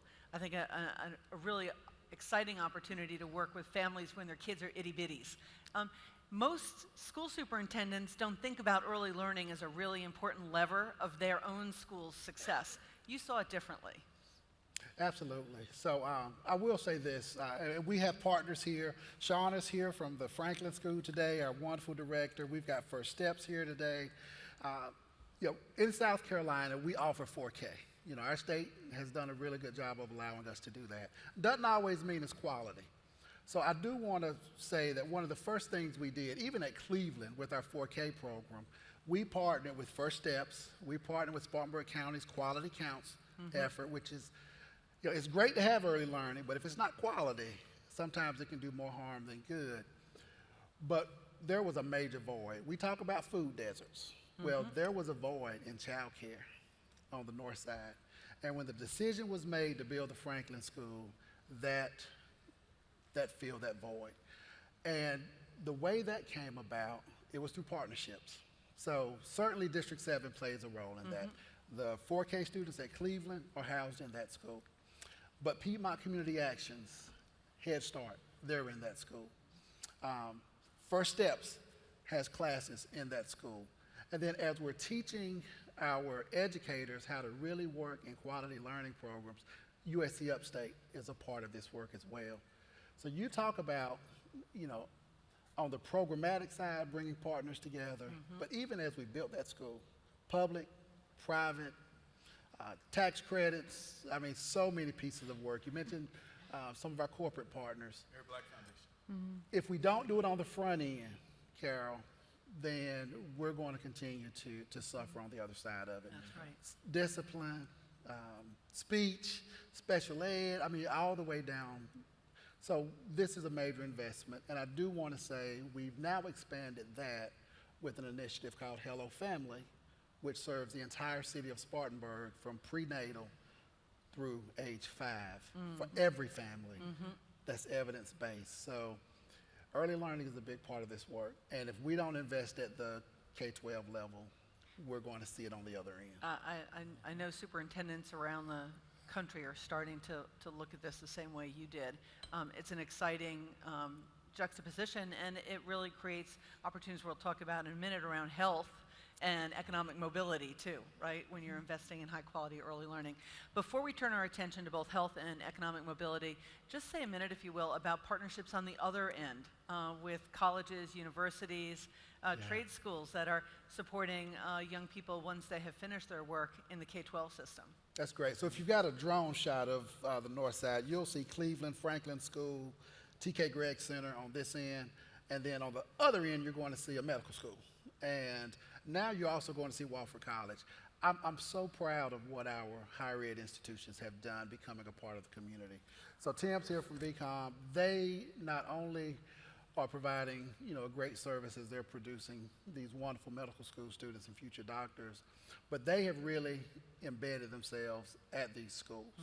From our earliest learners even being on the football field on a Friday night during football games providing support. Wofford College has actually moved a portion of their programming across the street where they've built dorms, and those students are now understanding sustainability and how to work within a community. So proud of that work. Spartanburg Community College offered free tuition to residents on the north side. Say that again. So it's free tuition for everybody now in Spartanburg, but even way back when, Spartanburg Community College said this is a priority for us. So they came in and did that. And I mentioned the work that USC Upstate is doing. So it truly is a cradle through career effort, and I commend our higher ed institutions. Yeah. Thank you. I want to give Phil a chance to talk about some of the great work that the hospital system has been involved in. So we're going to turn our attention to health first. So Phil, as the leader of the hospital, how did you think about improving health as well as access to health care, recognizing that access to health care is one part of health? This was let me back up. I used to conflate health with access to health care. I thought they were the same things, and I have since come to appreciate that they are not the same things. How do you, as a leader in health care, think about access to health care and health in general, and how has that worked how has that led to you think about supporting the North Side? Well, Carol, I want to start with a statistic, one number in particular that my friend, coworker, and our Director of Community Services, Carrie Rothschild, who's here today, shared with me. And that is, and we all know this, these numbers, but in the North Side, in the zip code of the North Side, the average lifespan is 69 years. Across the country, it's 79 years. 3 miles from the North Side, the zip code that is Converse Heights is 85. There's 17 years difference in 2 miles. That makes you pause and think, right? As a healthcare provider in particular, that makes you think about what we can do to ensure that those numbers get closer together. Obviously, we want the North Side number to go up, not necessarily the Converse Heights number to go down, right? But it gives you an opportunity to say, okay, well, what can we do? I'm sitting in a group of people who I think understand social determinants of health, as you just acknowledged. I mean, really only about 20% of what we do, health services and health outcomes, define someone's health status, right? Most of that is socioeconomic or physical environment and individual behaviors. And so we, as an organization, are very committed to the community health aspect of what we can do to improve health. Carrie and her team we're embedded now in the Northside Station. We relocated them off of our campus into the heart of the North Side. We have our Access Health program there, which is really a care coordination program, and works with community partners to improve health and reduce costs associated with health care for folks that are 200% below, 200% and below in the poverty level. We've also started a program that we think is relatively unique, and it was a construction apprentice program. We've got licensed contractors on staff at our hospital. We are always under construction. And working with partners, created a construction apprentice program where 2017, we got residents from the North Side who were not working. Some were homeless, and our staff, our construction staff, provided a certification program. They could get certified over 13 weeks in either carpentry or plumbing or electrical, and it allowed these individuals who were not working to be marketable, to have a certificate. And if you've been to Spartanburg of late, there's construction. Last year alone, there was $1.93 billion of investment announced in Spartanburg. That it led the state, and the construction is not only just in our hospital and our campus, but across the city and the county. And so all of a sudden, these individuals had marketable skills, and we've got some incredible individual stories of folks that were homeless who now are making $20 to $25 an hour starting because of the dynamic in the construction field right now. In essence, have found housing, have stabilized those components of the socioeconomic factors that play on one's health ultimately. And you know, I've got to hand it to our staff. I mean, the team that we have been giving up their evenings to teach these individuals. The program started out at Middle Tiger because that's where there was a location, which is far removed from the north side. We found that from a transportation perspective, folks couldn't make it, so we took part of a location facilities had and created location at the hospital. Our hospital is not in the north side, but we share a property line with the north side, so it was easy for folks to come over to the campus and learn these skills, and again, we've had tremendous success with that. I love this program. This is, to me, a great example of an organization that is, you know, looks at its core line of business, providing access to health care, and yet acknowledges that it has other tools that it can use to drive broader outcomes. So, you know, recognizing that you are always under construction, Right. that you are one of the largest employers in Spartanburg County, Right. you're able to use everything from your procurement to your construction and all those kinds of things to build really a racial equity and opportunity lens into that work. And right? our desire was to hire as many of those, but truth be told, that they've got skills now, they can go anywhere Right. and work, and they've got the certificate that they, you know, it's education, it's income, it's stability, and we're real pleased with the program as well. It's very cool. Carol, can I Tammy. add to that? Just because I think this is an essential learning opportunity for those that are here. Again, the diverse partnerships and what people can bring to the table.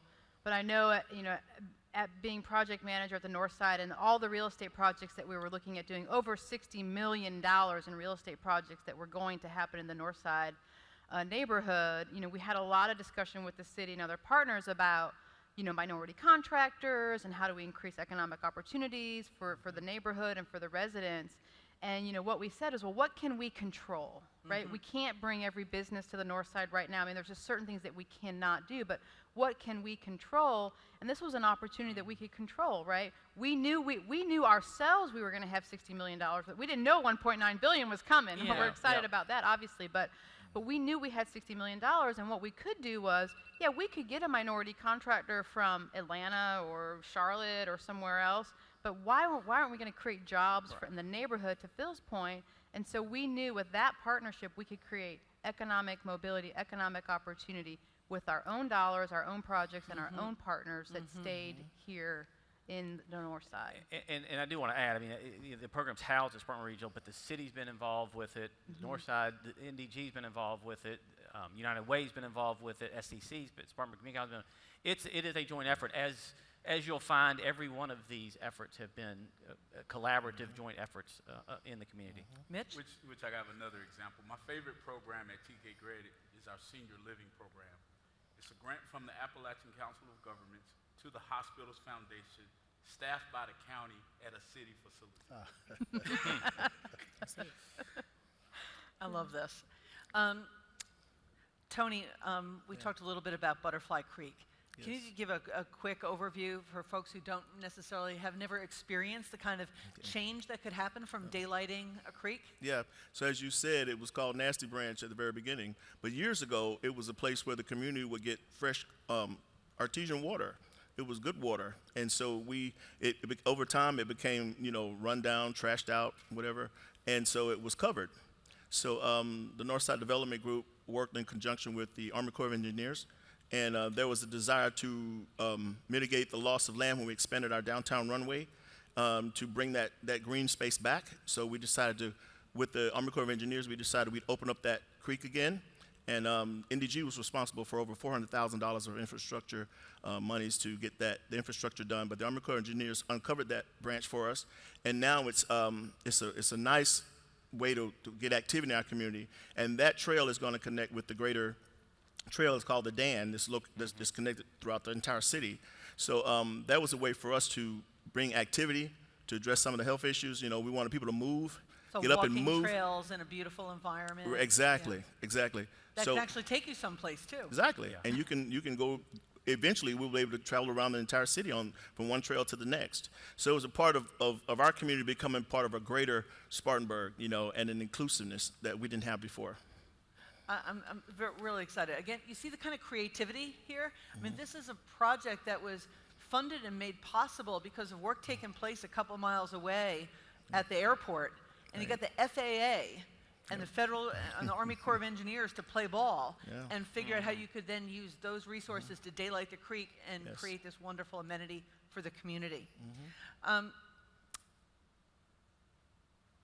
Tammy, I'd love you to talk a little bit about Start Me before we're going to have to wrap up in just a sec. Oh, it's too late.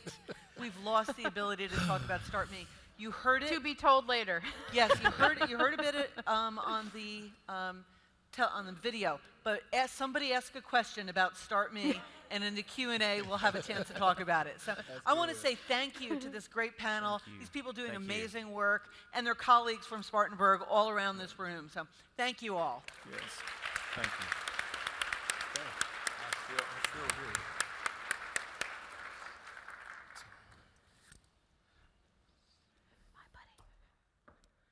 I think I'm out. I wish we had like another hour. That was so good. Yeah, exactly.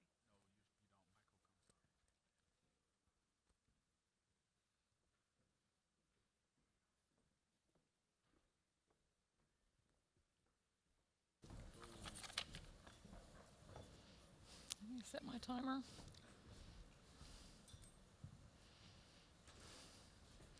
Okay, so one final element of this work that we're going to talk about a little bit before we move to the important business of awarding the inaugural OneSouthCarolina Partners in Progress Award.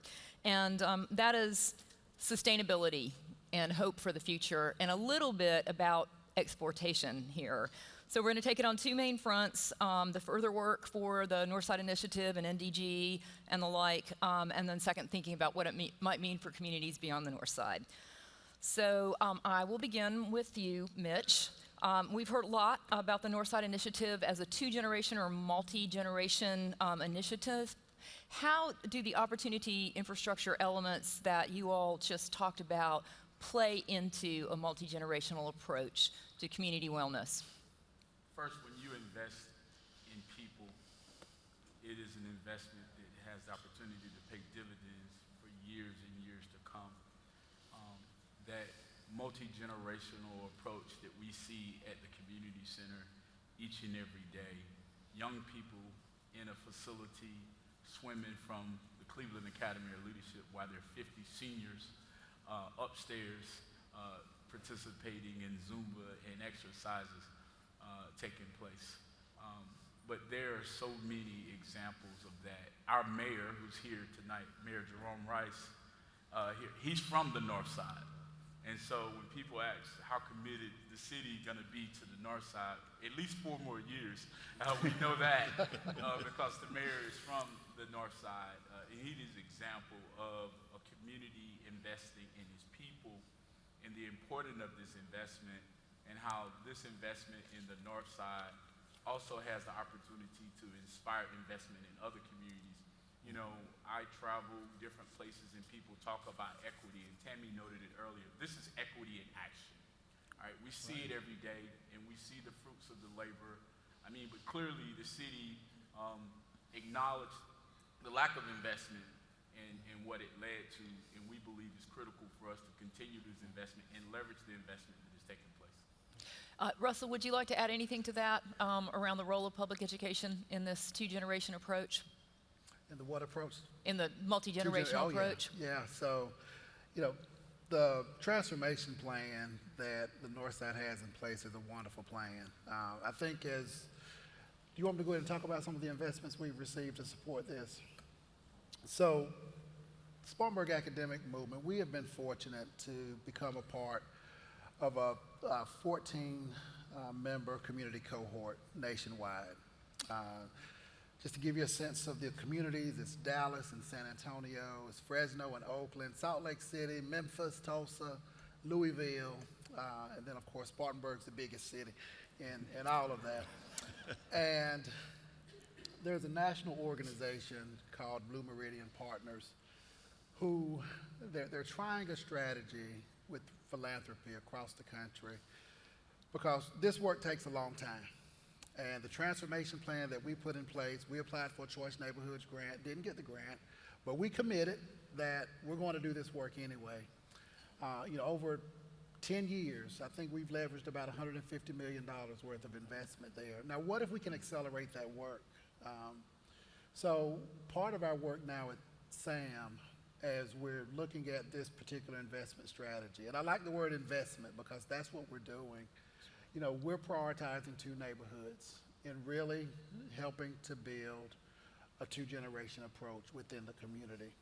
So you're going to see our work in the past is countywide. It will remain countywide. It focuses on schools, but this particular aspect of our work is really going to start building families. There are models out there. So we're getting ready to take a group from the north side and another community to the Harlem Children's Zone. We're going to spend time learning about that work.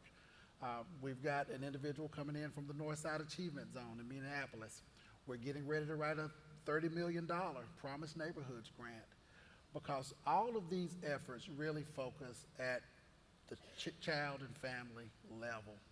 And I mentioned the $4.3 billion investment earlier with Race to the Top. Think about what we have at ARPA right now. $1.9 trillion, $211 billion geared to early learning and education.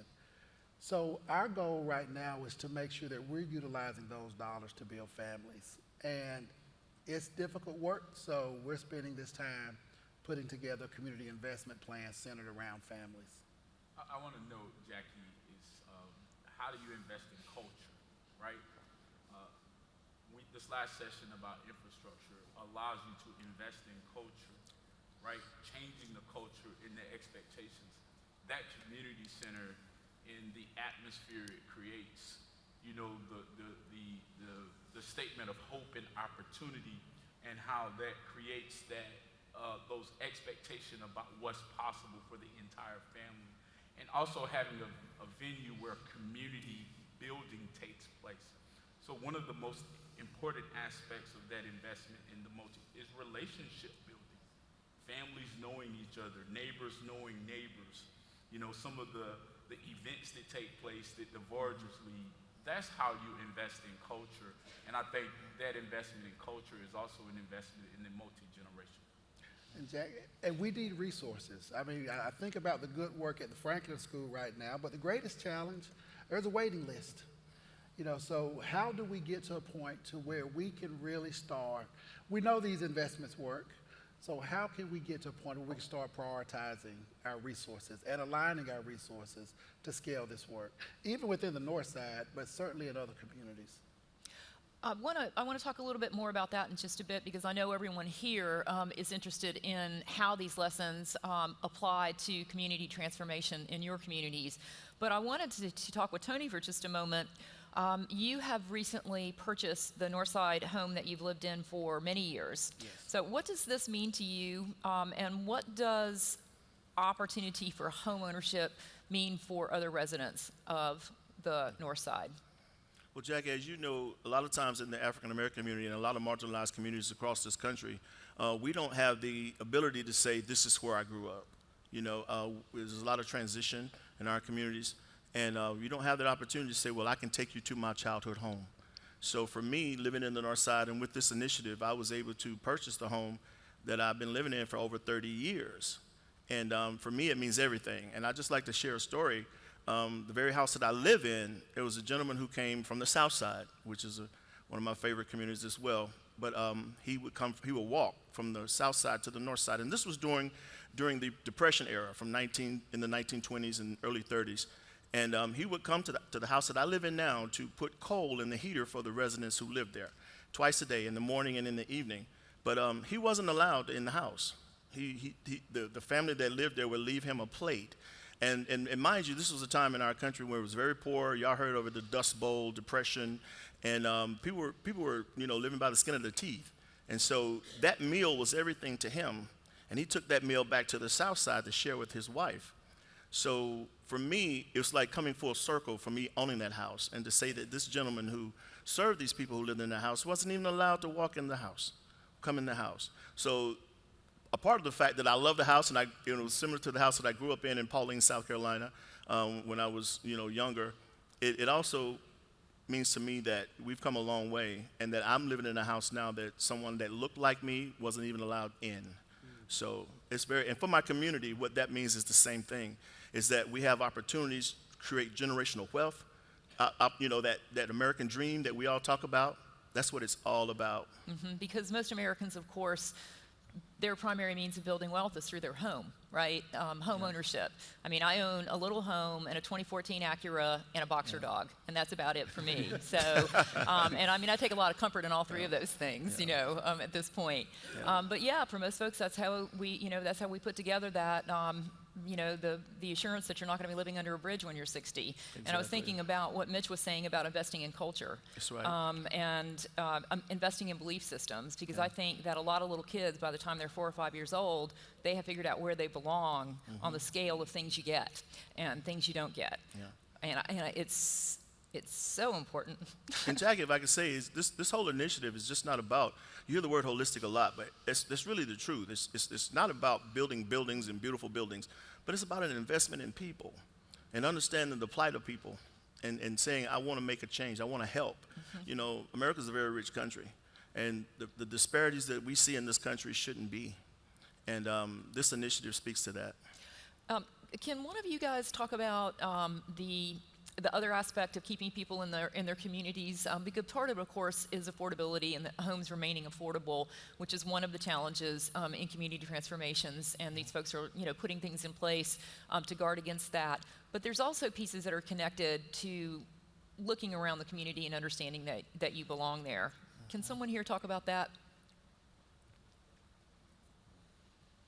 You take the farmers market, right? That market could be placed anywhere in our city, but it's on the north side. And the intentional approach that, affordable quality fruits and vegetables in your neighborhood is an intentional process in engaging the people that live there. The entire structure of Northside Development Group is rooted in retaining those families that are there. But understanding that we can't go back to concentrating individuals of low wealth in one area. So educating the community on what sustainable communities look like is also critical. It's not concentration of low income housing, it's diverse housing. So the system that is rooted in the purpose-built model and so many other models is that intentional aspect of retention, in my opinion. And looking around the community and seeing that you still belong there, despite the changes. Yes.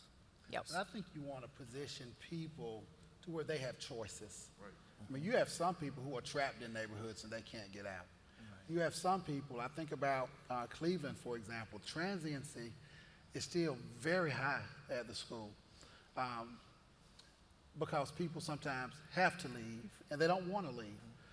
But I think our goal with this whole process is to create a community where people have the resources that they need to make decisions for themselves and their families, whether they're going to move into the north side and stay, or whether I'm going to come here and transition. I think that's what we're trying to do, is shift power to families. Yes. And that's what, to me, this is all about. How do we shift that power? We talked about Oakview. Directly across the street from Oakview, Victoria Gardens, formerly Northside Apartments. Those apartments were built in the 1970s. You wouldn't know that if you went there today. Same public housing structure. The investment by the Housing Authority in those units are phenomenal. They could have used that RAD conversion and built new units at another location, but that investment back into that neighborhood to those same families that put their apartment on the level of market rate housing is a phenomenal collaboration investment by Spartanburg Housing. And if I may, Jackie, I'd just like to add this. A lot of what the Northside Initiative done is from the very beginning, is that we looked at the status of our community. Everybody doesn't have a 700 credit score. Everybody has something on their record or an eviction or something that may hinder them from upward mobility. So what we did at the very beginning of this initiative, we had conversations with all of our partners that can make a difference and said, how are we going to meet our community where it's at and help it up? So we didn't require people to come in and say, you got to meet this threshold. We said, where are you? And then we provided that infrastructure to help them. If it was credit building, if it was financial literacy, those things that help people with upward mobility. That is the focus. So it's, like I said earlier, it's just not about building buildings and say, you can move here if you have enough money. It's about meeting people in our community where we are and saying, I want to help you with that upward mobility that you so desperately need. Because, as Brian Stevenson said, the opposite of poverty is not wealth, but justice. Yes. So 400 years in the making or decades in the making, however we think about it, 10 years is just a beginning. Michael, what are the next steps for the Northside Development Group?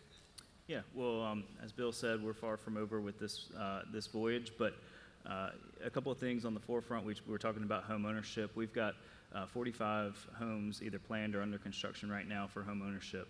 And on top of that, we're increasing our down payment assistance because we know that rising construction costs and rising interest rates may prohibit families from being able to purchase a home. So those are a couple of things that we're doing around home ownership. We're also looking at our community health worker. So we brought a community health worker on last year, Jagail Petty. She's here today. And she's really working with residents on the social determinants of health. So we've talked about that today a lot.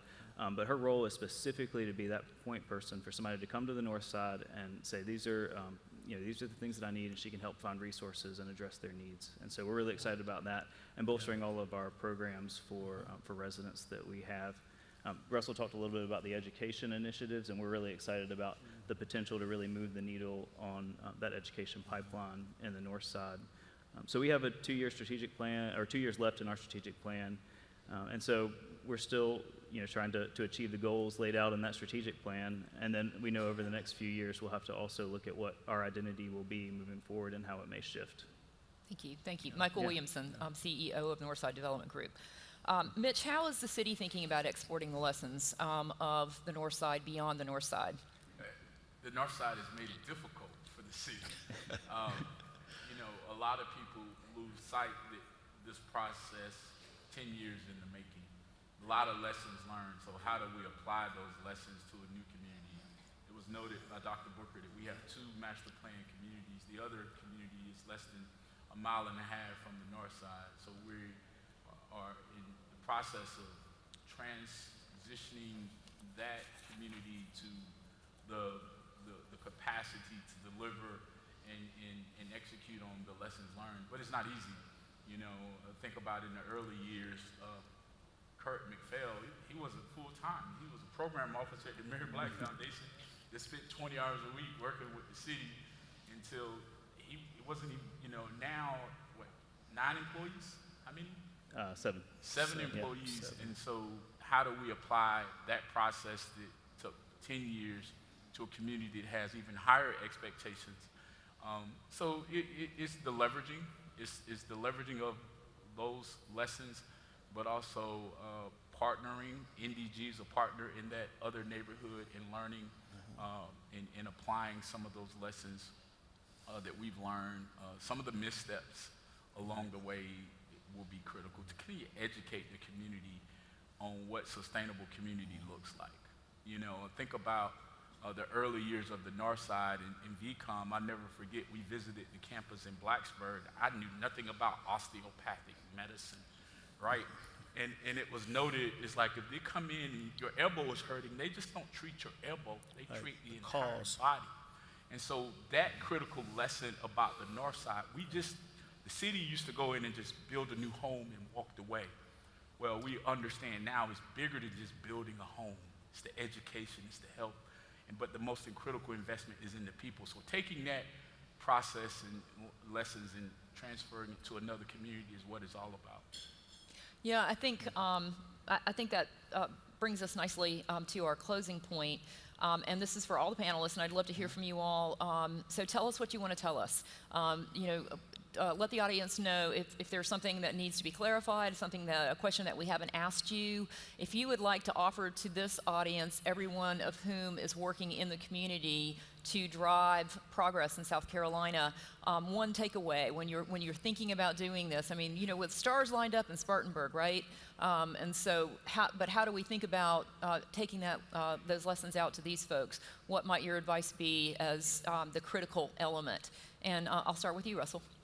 It takes time, and sitting here 12 years later and looking back, I'm like, we've gotten a lot done. But when you're in it, it just feels like it's taking forever. And when you got Bill Barnett saying, what's taking y'all so long? But I'm messing with you, Bill. But it does take time. But looking back now, I can't believe some of the strides we've made. So we've got to be patient in this work, but it is urgent work. And we've got to have stability in leadership. I mean, the thing that's really helped at those schools, there's been stability there. There's been stability in leadership on the north side. There's been stability with the Voyagers, and that stability, I think, makes a world of difference, and a lot of communities just don't have that. Thank you. Mitch. Listen. Relationships. I remember early in my professional career, I was one of very few blacks on a board, and I was so young and naive, and so when they would ask me, so Mitch, what does the black community feel about this? I thought I knew the answer, right, just because I was black. Wrong. I don't know if you noticed, Curtis white, Tammy's white, Michael's white. They have way more social capital than Mitch Kennedy because they're rooted in the community, and they are very intentional about listening to those individuals and building and cultivating relationships is the power to, that's to me the most important aspect of this entire process, is those relationships and the intentional aspect of listening. And it requires time and patience, right? You want to leap in. You want to get your shovel out, right?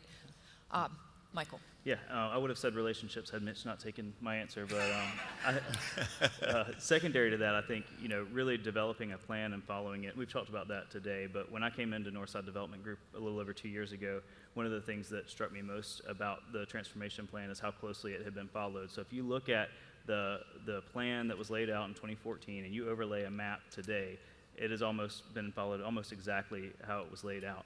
And so I really think just, establishing a solid plan and sticking to it. Thank you. And finally, Tony.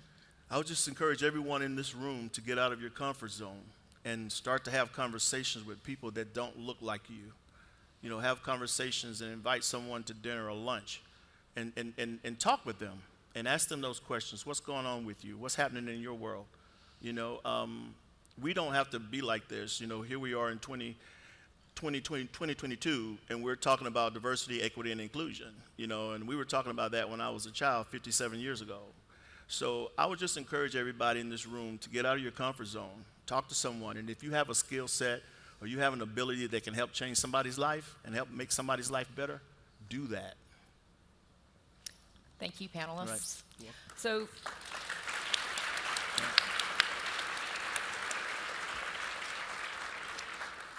So I've been jotting down a couple of key takeaways, and if you haven't gotten your questions in, please do. Jill says there's plenty of questions. Okay, very good. So a couple of key takeaways, maybe understand your community through the lens of the social determinants of health and well-being, and then think about this opportunity infrastructure and how that plugs in and where you can plug in and what the possibilities are there. This listen, the absolute necessity to take the time to build the trust in the community, to really listen and to build leadership capacity, to take the natural leaders in your community and build their capacity and give them the equal seat at the table. Remember that things can get really complicated. I'm thinking about the 11 layers of financing. Find an expert. Tammy Hoy Hawkins, ladies and gentlemen. sometimes I thought this was great, Carol. Sometimes the right way forward is not the cheapest way. I loved that. Remembering that the work needs to build a foundation for the next generation, always looking to that next generation, understanding that avoiding gentrification and keeping people in communities is more than about affordability, but affordability is a critical starting point for that. 10 years is just the start. Leave your ego at the door, but bring your creativity in full force. And I think that those were the takeaways that I had gleaned in this discussion today. We're going to move ahead to the awards portion of this program. At this time, I'd like to invite the Riley Institute's Executive Director, Don Gordon, to the podium, along with Secretary Riley, and also Kurt McPhail, the founding project manager for the Northside Development Group. I'd also like to invite Northside Voyagers Phoenix Miller, Wanda Cheeks Holmes, and Joy Downing to join us on stage. Come on, y'all. Northside Development Group staff members Carmisha White, Kim Black, Jagail Petty, and Isaac McGimpsey, and all of our earlier speakers to join us on stage.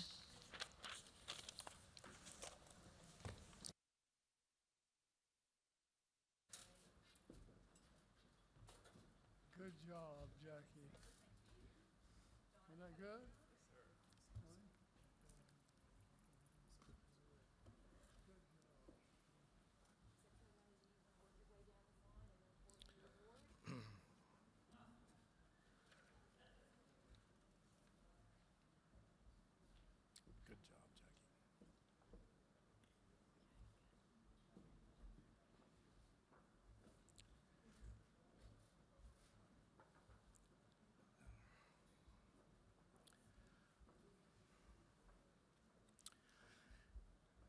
You know, for a professor that's been in the classroom teaching for 30 years, you would think that I would be able to find a perfect word to describe this morning, these two fantastic panels. And it took me a while, but the word is wow. Wow. This has been an incredible morning. And I'm in awe of the important, the meaningful work that has been done, the humility, the patience, the perseverance and commitment that continues to drive this work forward. Joining me on stage are people who have played a critical role in the Northside transformation. But as you now know, there are numerous institutions and individuals who've had a hand in this work. If you are someone who has played a role in the work of the Northside, I would like again for you, even if it's a very small role, to stand up. I'd like to see who you all are. So please stand up for me.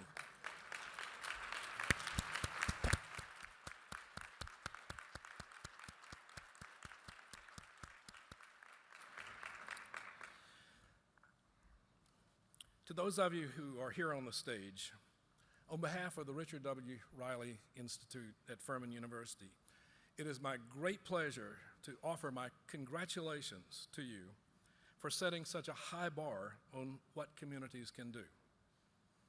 As we've heard today, this effort has thrived because individuals have set aside their egos, because the people of the Northside community were front and center in this process, involved in decision-making every step of the way, because investors were willing to take risks, because the city and county and nonprofits and developers and many institutions came together to do their part to realize the vision of Northside residents, and because of strong individual leadership that was inclusive, it was visionary, it was pragmatic, determined, thoughtful, and focused on the shared goal of improving the well-being of the people of the Northside. To quote Dick Riley from probably earlier this morning, you all inspire me, and I know you've inspired many people in this room. It is a privilege to share the stage with all of you today, to honor you and the many partners in this endeavor for your audacious goals, your creative and well-conceived implementation strategies, and over this whole past decade of working concentrated ways together. Your commitment to the work that lies ahead is awesome.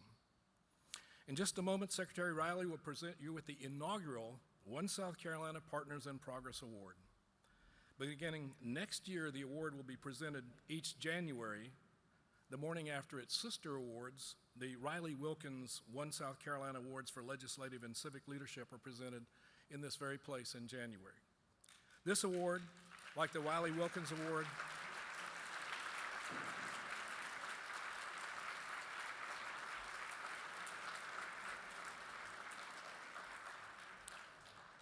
like the Riley Wilkins Awards, is crafted of oak and crystal, but its design is reimagined to suit the nature of the work we are recognizing.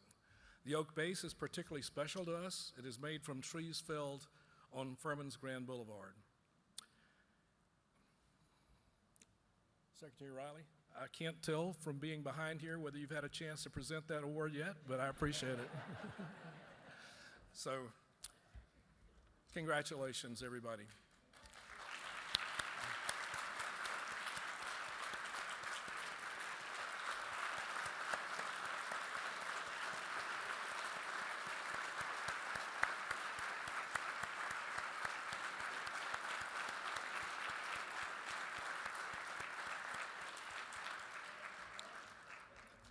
As Jeremy is going to have the honorees pose for a photograph, so everybody on stage, if you would remain here for a moment.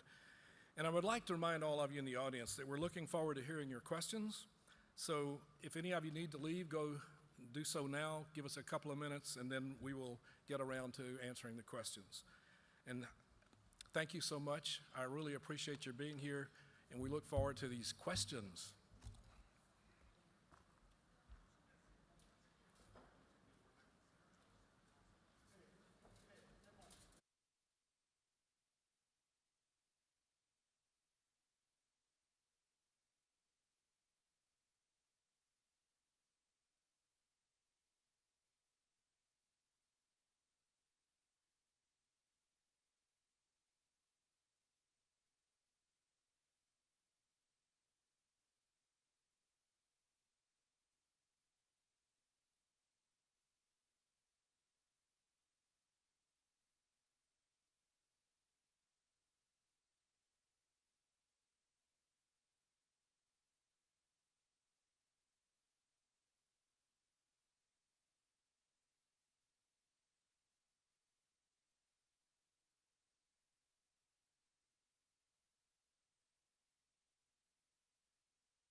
Hey everyone, I think we are ready to start with the questions and answers.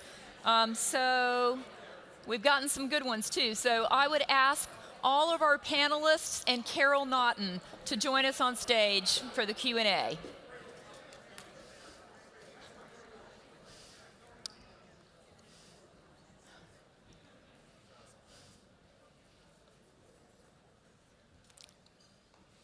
Thank you, Mitch. Thank you, Phil.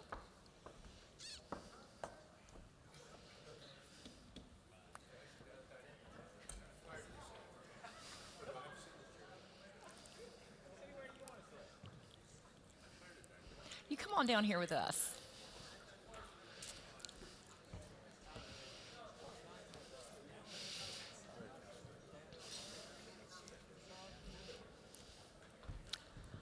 Okay, everybody, I just want to say that today is one of those days where you feel better about the world, and we need some of those days. So what a joy this has been. So interestingly, the first question that I'm going to start with is actually not for one of our panelists, but it is for Kurt McPhail, the founding director of the Northside Development Group. He could well have had a seat on this stage today to share his wisdom. We talked a lot about the trust of the community and how that was gained, but we had a couple of questions about that still. So I wanted to ask Kurt, who was the architect of that in the beginning and built all the foundation around that, just talk to us a little bit about that work. No, I'd be happy to. I think part of building trust takes time. We heard that a lot. I started working Northside many, many years ago, like literally right when I graduated from Wofford. And some of the folks that are up there with the Voyagers had long-term relations. I think Mitch said time. I can remember sitting in Tony Thomas's kitchen at the holidays when I was working at the Mary Black Foundation, talking about our grant making there. I think it's about it's time, it's about relationships, and Tammy said it over and over again. It was kind of our office mantra. You got to do what you say you're going to do, and if you're not going to do it, you got to explain why. All of those things are about trust. The last thing I'll say is when you're building groups in the community, one of the things we're super intentional about is not realizing, often when you're doing that, you think, oh, we got to teach community folks leadership. These folks have plenty of leadership. It's about helping them create a voice and being able to be recognized for that. So not assuming that community folks, because they lived in Northside, didn't have a voice or weren't leaders was also critical in building that trust. Thank you. And I think one thing too that the way the work of Kurt McPhail was folded into this project is about paying attention to the existing assets that are on the ground. What is in place that can move you forward? So moving then from the foundation of trust and to another really foundational piece, and that is funding. We had a couple of questions about who were the funding partners on the startup side, then maybe moving forward. And anyone can answer that, but I know Mayor Barnett, you're well positioned for that. I was going to say, who wasn't a funder? Well, it started out, the hardest hit funds in 2008, 2009, the city deployed the majority of our resources to the north side. It kind of set the stage for acquisition. It was by far the hardest hit community from a housing, from a foreclosure, from a dilapidated housing. So we were very strategic. We could have went citywide. We had to explain that to council members. Mayor Rice was a city council member at that time, understanding that data was driving this. Because it's difficult when the city devotes so many resources in one community, but data drove us, and the data showed us this was the hardest hit community. So using those federal funds in the early stages helped set the stage for NDG's acquisition approach. Yeah, you need resources to do this work. And in the beginning, the group we put together, I think, had the confidence of a number of organizations in the community who were willing to take risk and give us the resources to start this journey out. We received funds. We requested funds from some of the normal sources that you would expect. The Mary Black Foundation, Molly Talbot Metz, its president. Its president is here today. They lent us $250,000. The Spartanburg County Foundation lent us $250,000. Wofford College, the hospital, Spartanburg Regional Health System. And then we had individuals who donated money to this because they saw the potential. So I think I mentioned earlier we raised a little over $2 million of seed capital, if you will, to start the journey. I would say to everyone in this room who, I think one of the reasons connectivity is so important is that you need to know people. People give money to people. And we were not bashful about asking anybody and everybody for money. So there are some organizations that said, you know, that's not really our thing, and we said, yeah, it really is your thing, and here's why. I think that's very important. I would also say a comment was made earlier about the by-the-hour motel that we bought.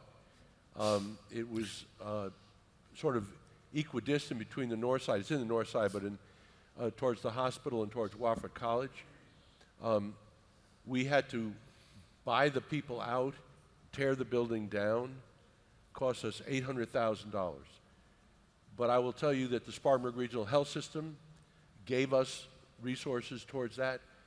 Wofford College used its resources towards that. The city was very generous. The county was generous. And we put up private capital, and we got it down. And I think it was mentioned earlier by Tony or someone, when the neighborhood saw that happen, I think they were really pretty impressed. So that's a team effort. And until today, I don't think I've ever publicly said where that money came from. So it's just an example of everybody sort of putting their ego at the door and coming up with a common goal and believing in the journey and contributing to it.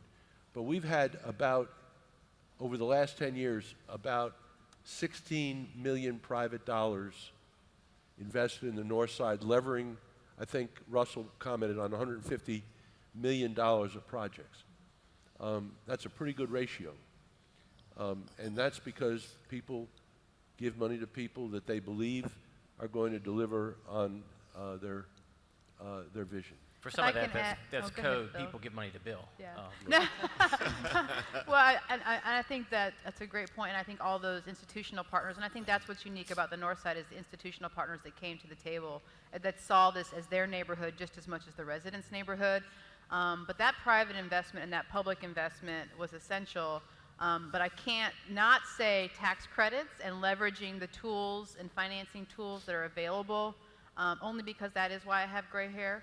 And the new market tax credit program, the low-income housing tax, but those private investments had to happen to enable some of those financing tools to come to play, to enable some of those larger real estate type projects to happen. And so again, all those are the leveraging and financing mix, as you mentioned, Jackie. Yeah, and I would like to mention, so when you think about this, so Russell Booker was the superintendent of education before Jeff Stevens, who was here. I don't know if he's still here. But is he back there somewhere? He's back. He's about to ask for some money, Jeff. Oh, he's way back there. Russell and District 7 made an enormous contribution to the Franklin School. The Franklin School is an $11.5 million project. This is the Early Child Learning Center. $11.5 million project, $3 million of new market tax credits, $7 million of private money. That's commitment. Shauna, that's commitment. And that's what you need. You need people to stand up and say, this is important to our community.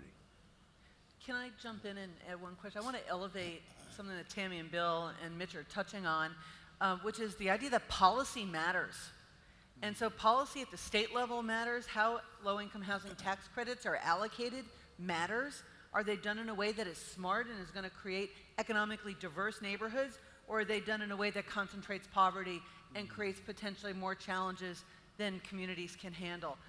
Getting the policy right at the local level matters. Getting the policy right with the school system model matters. So as you're thinking about the practical solutions, think about being in a policy loop as well. How do we get the policies changed that make it easier to do this work, not just the first time, but for the next people down the road? And then you think about the policy changes later that institutionalize what you've done so the next people can't unwind it. Capacity as well. I mean, we don't make this about individuals, but our former city manager, Ed Mimmett's ability to construct those new market tax credit deals and make them happen. Yep. You know, Ed's retired. He serves now on the Mary Black Foundation Board, and his capacity and his knowledge was critical in those processes. And that's Ed Memmott. Ed Memmott, folks. former city manager. For resources. And her. And Tammy. And Tammy. Exactly. Brilliant. Absolutely. Yes. Anything else on this question of funding partners? So we had an interesting question here, noting that this panel noted that it's a generational approach to education and housing. Of course, was mentioned in that. How does job creation and economic mobility play into this plan and these partnerships?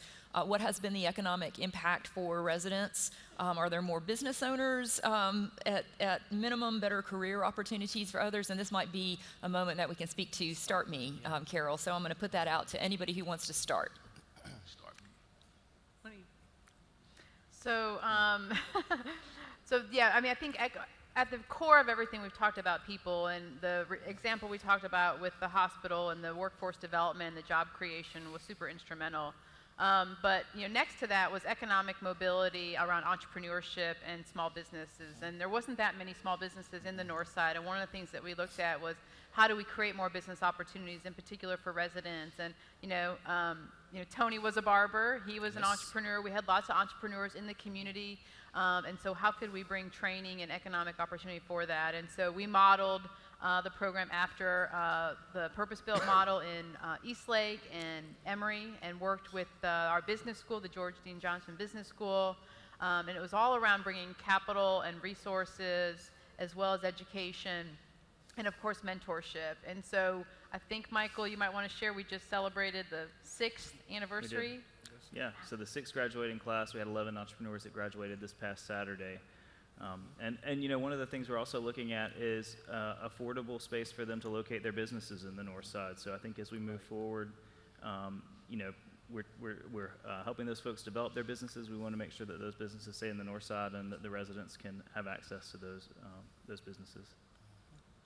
And Jackie, everybody can play a role in that. Mm-hmm. Now I think about what took place at the Monarch Cafe with their culinary program early on. Previously incarcerated individuals coming and learning those skills. I think about the babies at Cleveland, where working with a financial institution, the kids have their own savings accounts now, and they're learning about saving and banking and those sorts of things. So, you know, that financial structure is critical, and it's important social capital. Anything else on that? Had perhaps a related question. Well, let me move to this one. So this question to any of the speakers. I heard Bill Barnett say that early land banking was critical because if you control the land, you may control what happens on it. Given how rapidly some of our communities are gentrifying now and how economic conditions have changed since 2012, 13, 14, 15, do you believe that there would be any differences in how you set about that now? Words of wisdom for communities who'd like to move forward in that fashion. Well, Tammy noted it, Kurt restated it, is doing what you say you were going to do. And I think from the beginning of this process, it's been highlighted what Tony has said. Those that live there have the opportunity to stay there. Those that have the resources to move anywhere choose to move there. It's being intentional about it. And having that accountability from the Voyager standpoint. There was a market rate deal that wanted to be in the North Side, and NDG controls some of the land, the city controls it. So we were able to leverage that process, say, hey, out of your market rate deal, we want a certain percentage of affordable housing in this process. So controlling that land was critical. And yeah, it is more difficult, but having a value statements and having a mission and purpose allows you to stay true to your values and that commitment, even though things are changed. You know, we don't have a policy that requires affordable housing being inclusive in market rate deals, but our policymakers, our city council, our city manager, understanding if we're going to truly invest poverty, we got to find out a way to make it happen. So being able to negotiate those deals. And when a private developer comes into our community, they know what our values are as a community, that this is important. I was going to add to what Mitch said, just in saying that, local governments or, the resources that are needed. I mean, there's really two things you need. You need money, land, or three things: money, land, community power, which the Voyagers are the decision makers, but also permission. And I think that's where the city really stood up in many cases when developers wanted to come to the community and say, well, we can only do market rate. And we said, well, then you can't build here. And the city would say, go talk to the residents, go talk to the north side, and really pushing the envelope. And they always would come back and say, oh, well, maybe we can do 20%, It went from 0 to 10 to 20, right? Because I think it was the will of the community and the power that has been built in the community, and that's equity. That's And I a would great like to say- example. Go ahead, Tony, please. I'll go next. And I would like to say that one of the smartest things that NDG did from the very beginning was become a land bank. Because with that designation, with being a land bank, we have the ability to control what we do with the land that we have, and to stick to the initiative and the vision and the mission for our community. The opportunity zone designation, those who operate opportunity zones don't have any requirement to provide jobs, to come into the community, to reinvest, with the tax incentives that they've gained from that. So being a land bank was imperative to our success. So control the land, control your destiny, right? And that was one of the very first things that this team did. The second was build power and share decision making. But I want to think about gentrification just for a minute. That's a word everybody talks about, but there's no common definition for what gentrification is or what it means. And the reality is, for every urban neighborhood that is receiving investment, there are 10 neighborhoods that are not receiving investment. So disinvestment is actually a much bigger problem and a bigger risk to most neighborhoods in the country. That being said, fear of being displaced is real.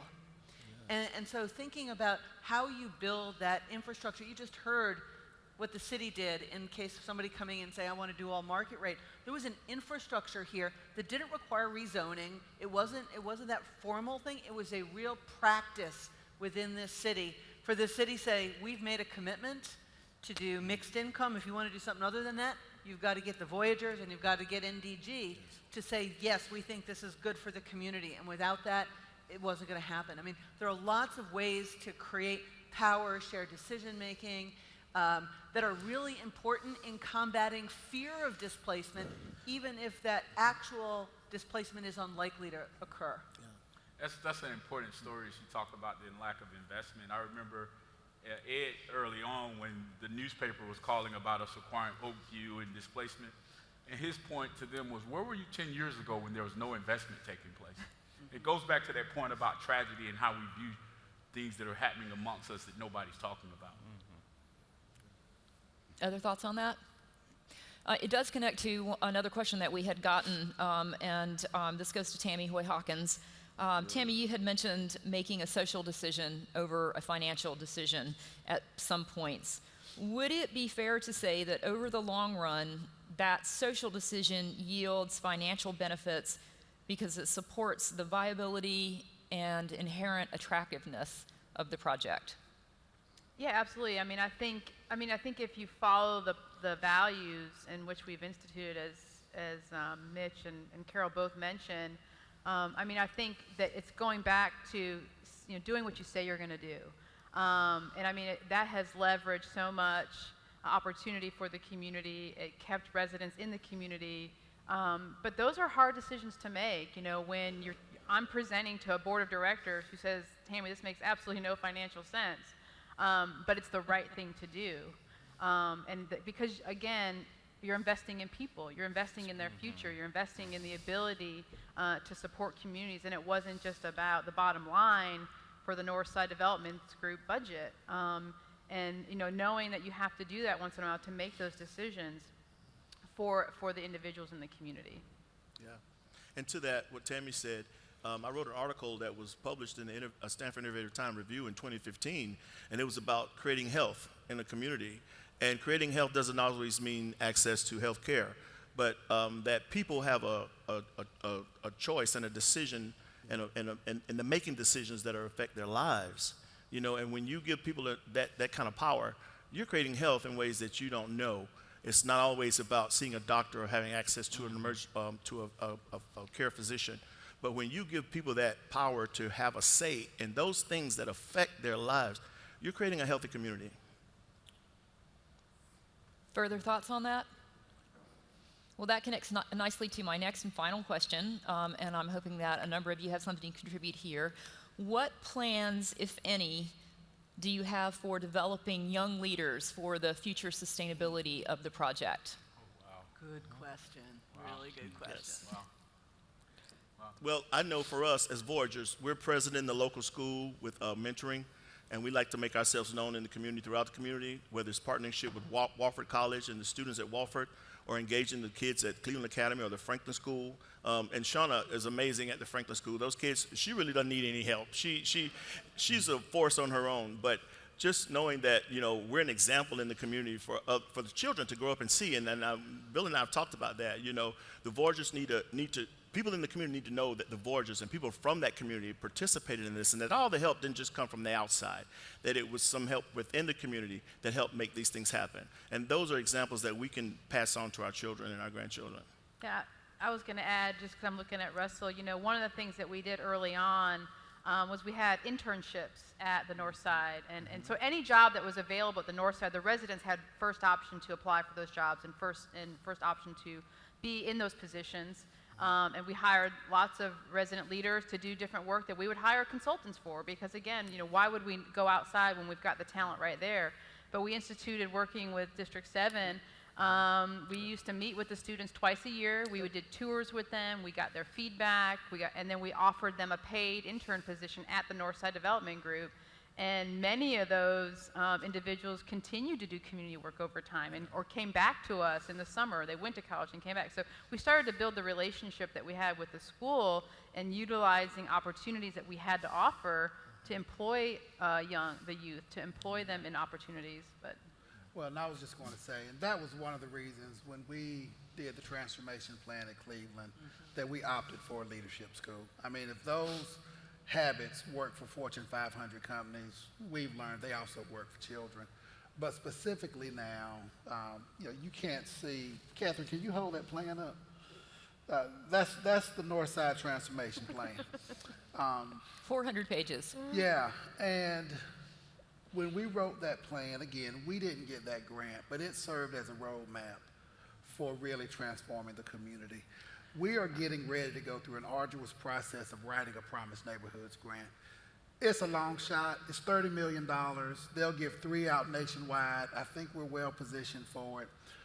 But the plan will serve as that roadmap, and that plan has to be built around children and families. And children and families have to be at the table as we're writing that plan. So we're going to be writing this plan. This will serve as one of many plans that we'll add to. And again, our hope is to aggregate capital from a national level, a regional level, and a local level to really push this forward. I just want to add, Joy, I'm going to get your question in, or she's going to jump on me.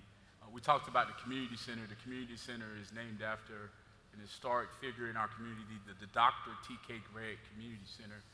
He was one of the early first African-American doctors in our community in the 1920s and 30s, but he was an advocate for young people. So he helped bring the first rec center to the city that was on the campus of Wofford College today. And really, even back then, it was about social capital. You know, having a place for young people to gather and come together. And today we have that. We have kids from Marquise Clark bring kids over from Cleveland Academy of Leadership after school, and they can see a myriad of professionals in that facility. We have a community center that's on the part of a YMCA. So people outside the community come into this community to use it as a resource. So seeing doctors from VCOM, seeing lawyers from fraternities and sororities that have their meetings in this facility, it's about social capital. You know, I know someone who's a doctor, who's a lawyer, so that's important as well. And I want to add, you know, as somebody that's been involved but not directly, I never miss an opportunity to drive somebody through the North Side when I have a chance. Kurt gave me my first tour on bicycles 10 or 12 years ago, right? We rode up and down every street. And so, you know, when I get an opportunity to introduce somebody, and it might be a Spartanburg native who's not been in the North Side in a decade, because they think of it, Tony, from 2008, 2009, 2010, and not the place you want to go. They are overwhelmed with what they witness now. And again, to your point with TK Gregg Center, people are coming back, and want to share the story of what's replacing where the Sunshine Motor Inn is. It's going to be a Wofford bookstore. It's going to have restaurants. It's going to have some retail space. It's kind of that connective tissue between Wofford, Spartanburg Regional, and the heart of the North Side. And the gentleman that's developing is a friend from Greenville that I drove through a handful of years ago, and could see the potential. Yeah. And now he's, kind of putting together this project that folks from the North Side will be able to come to, and folks from our hospital, and folks from Wofford, and we'll be connecting. And I think that's really important to ensure that folks see what's happening. That these Northside Voyagers have really rebuilt this from the inside out with help from these people on this stage. I remember getting a call from someone, and they said, well, they're putting a sign up. You remember this? They're putting a sign up at the Dr. T.K. Gregg Center, and it says T.K. Gregg. It wasn't up. But I was like, whoa, no, we need that doctor in front of that. And the whole purpose of that was to make sure that our children know that he was a doctor, and that he served his community well. So we had that call. I think Joy brought that to my attention as well at the time. And I called Mitch, and I said, Mitch, I'm hearing stuff. I said, just sign up. I got on my bicycle at the time. I was riding a bicycle, didn't have a car. So I got on my bicycle, and I went down the street. There was no sign up. And I said, well, there ain't no sign up. Once again, that's hearsay, So I called Mitch, and Mitch said, oh, no. He said, oh, no, sign ain't up. And when it go up, it's going to be Dr. T.K. Gregg. I was like, thank you very much. Bye. That was the end of it. And that was the end of that. So, yeah. What else on this question of young leadership? You looking at me? Well, you were looking at me. This is difficult work. I think it's amazing to look at Phoenix and Joy and Wanda and Tony and think they've been at this for a dozen years. And the people on this stage, Molly Talbot-Metz, who's on our board, been on the board from the beginning. Wanda's on the board today. Carrie. This is difficult work. It needs leaders, and I think one of the great challenges, it was a good question, one of the great challenges we all have is to be sure that what has been created will be sustained by committed leaders. So Eastlake, we've mentioned, is sort of the model that we've all chased, and it's 25 years old? 27, but who's 27 years old. Wow. And they're just now winning some battles they hadn't been able to win up to now. This takes a lot of time to change generations of challenges. So I think one of the great challenges we do have as a group is to find, for each of the people on this stage and people on the team, good, committed people who are willing to do this hard work. You just have to believe in it. Well, I think that's a great place to close, although we have more questions, but I think we'll close on that.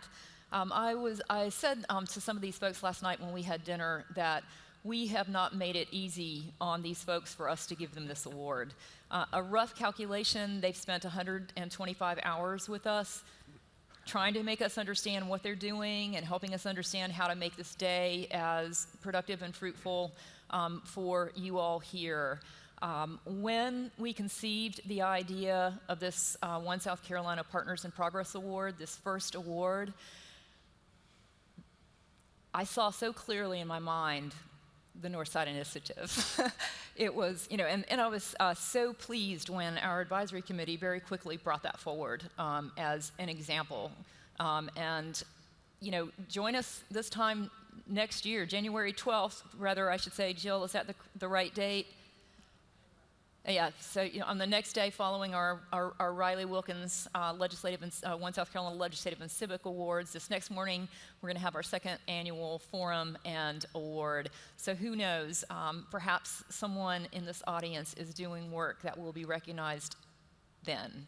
So I want to thank all of our panelists. I want to thank the Northside Voyagers and the staff of the Northside Development Group and everyone here for the work that you're doing. Thank you. Thank you. Thank you.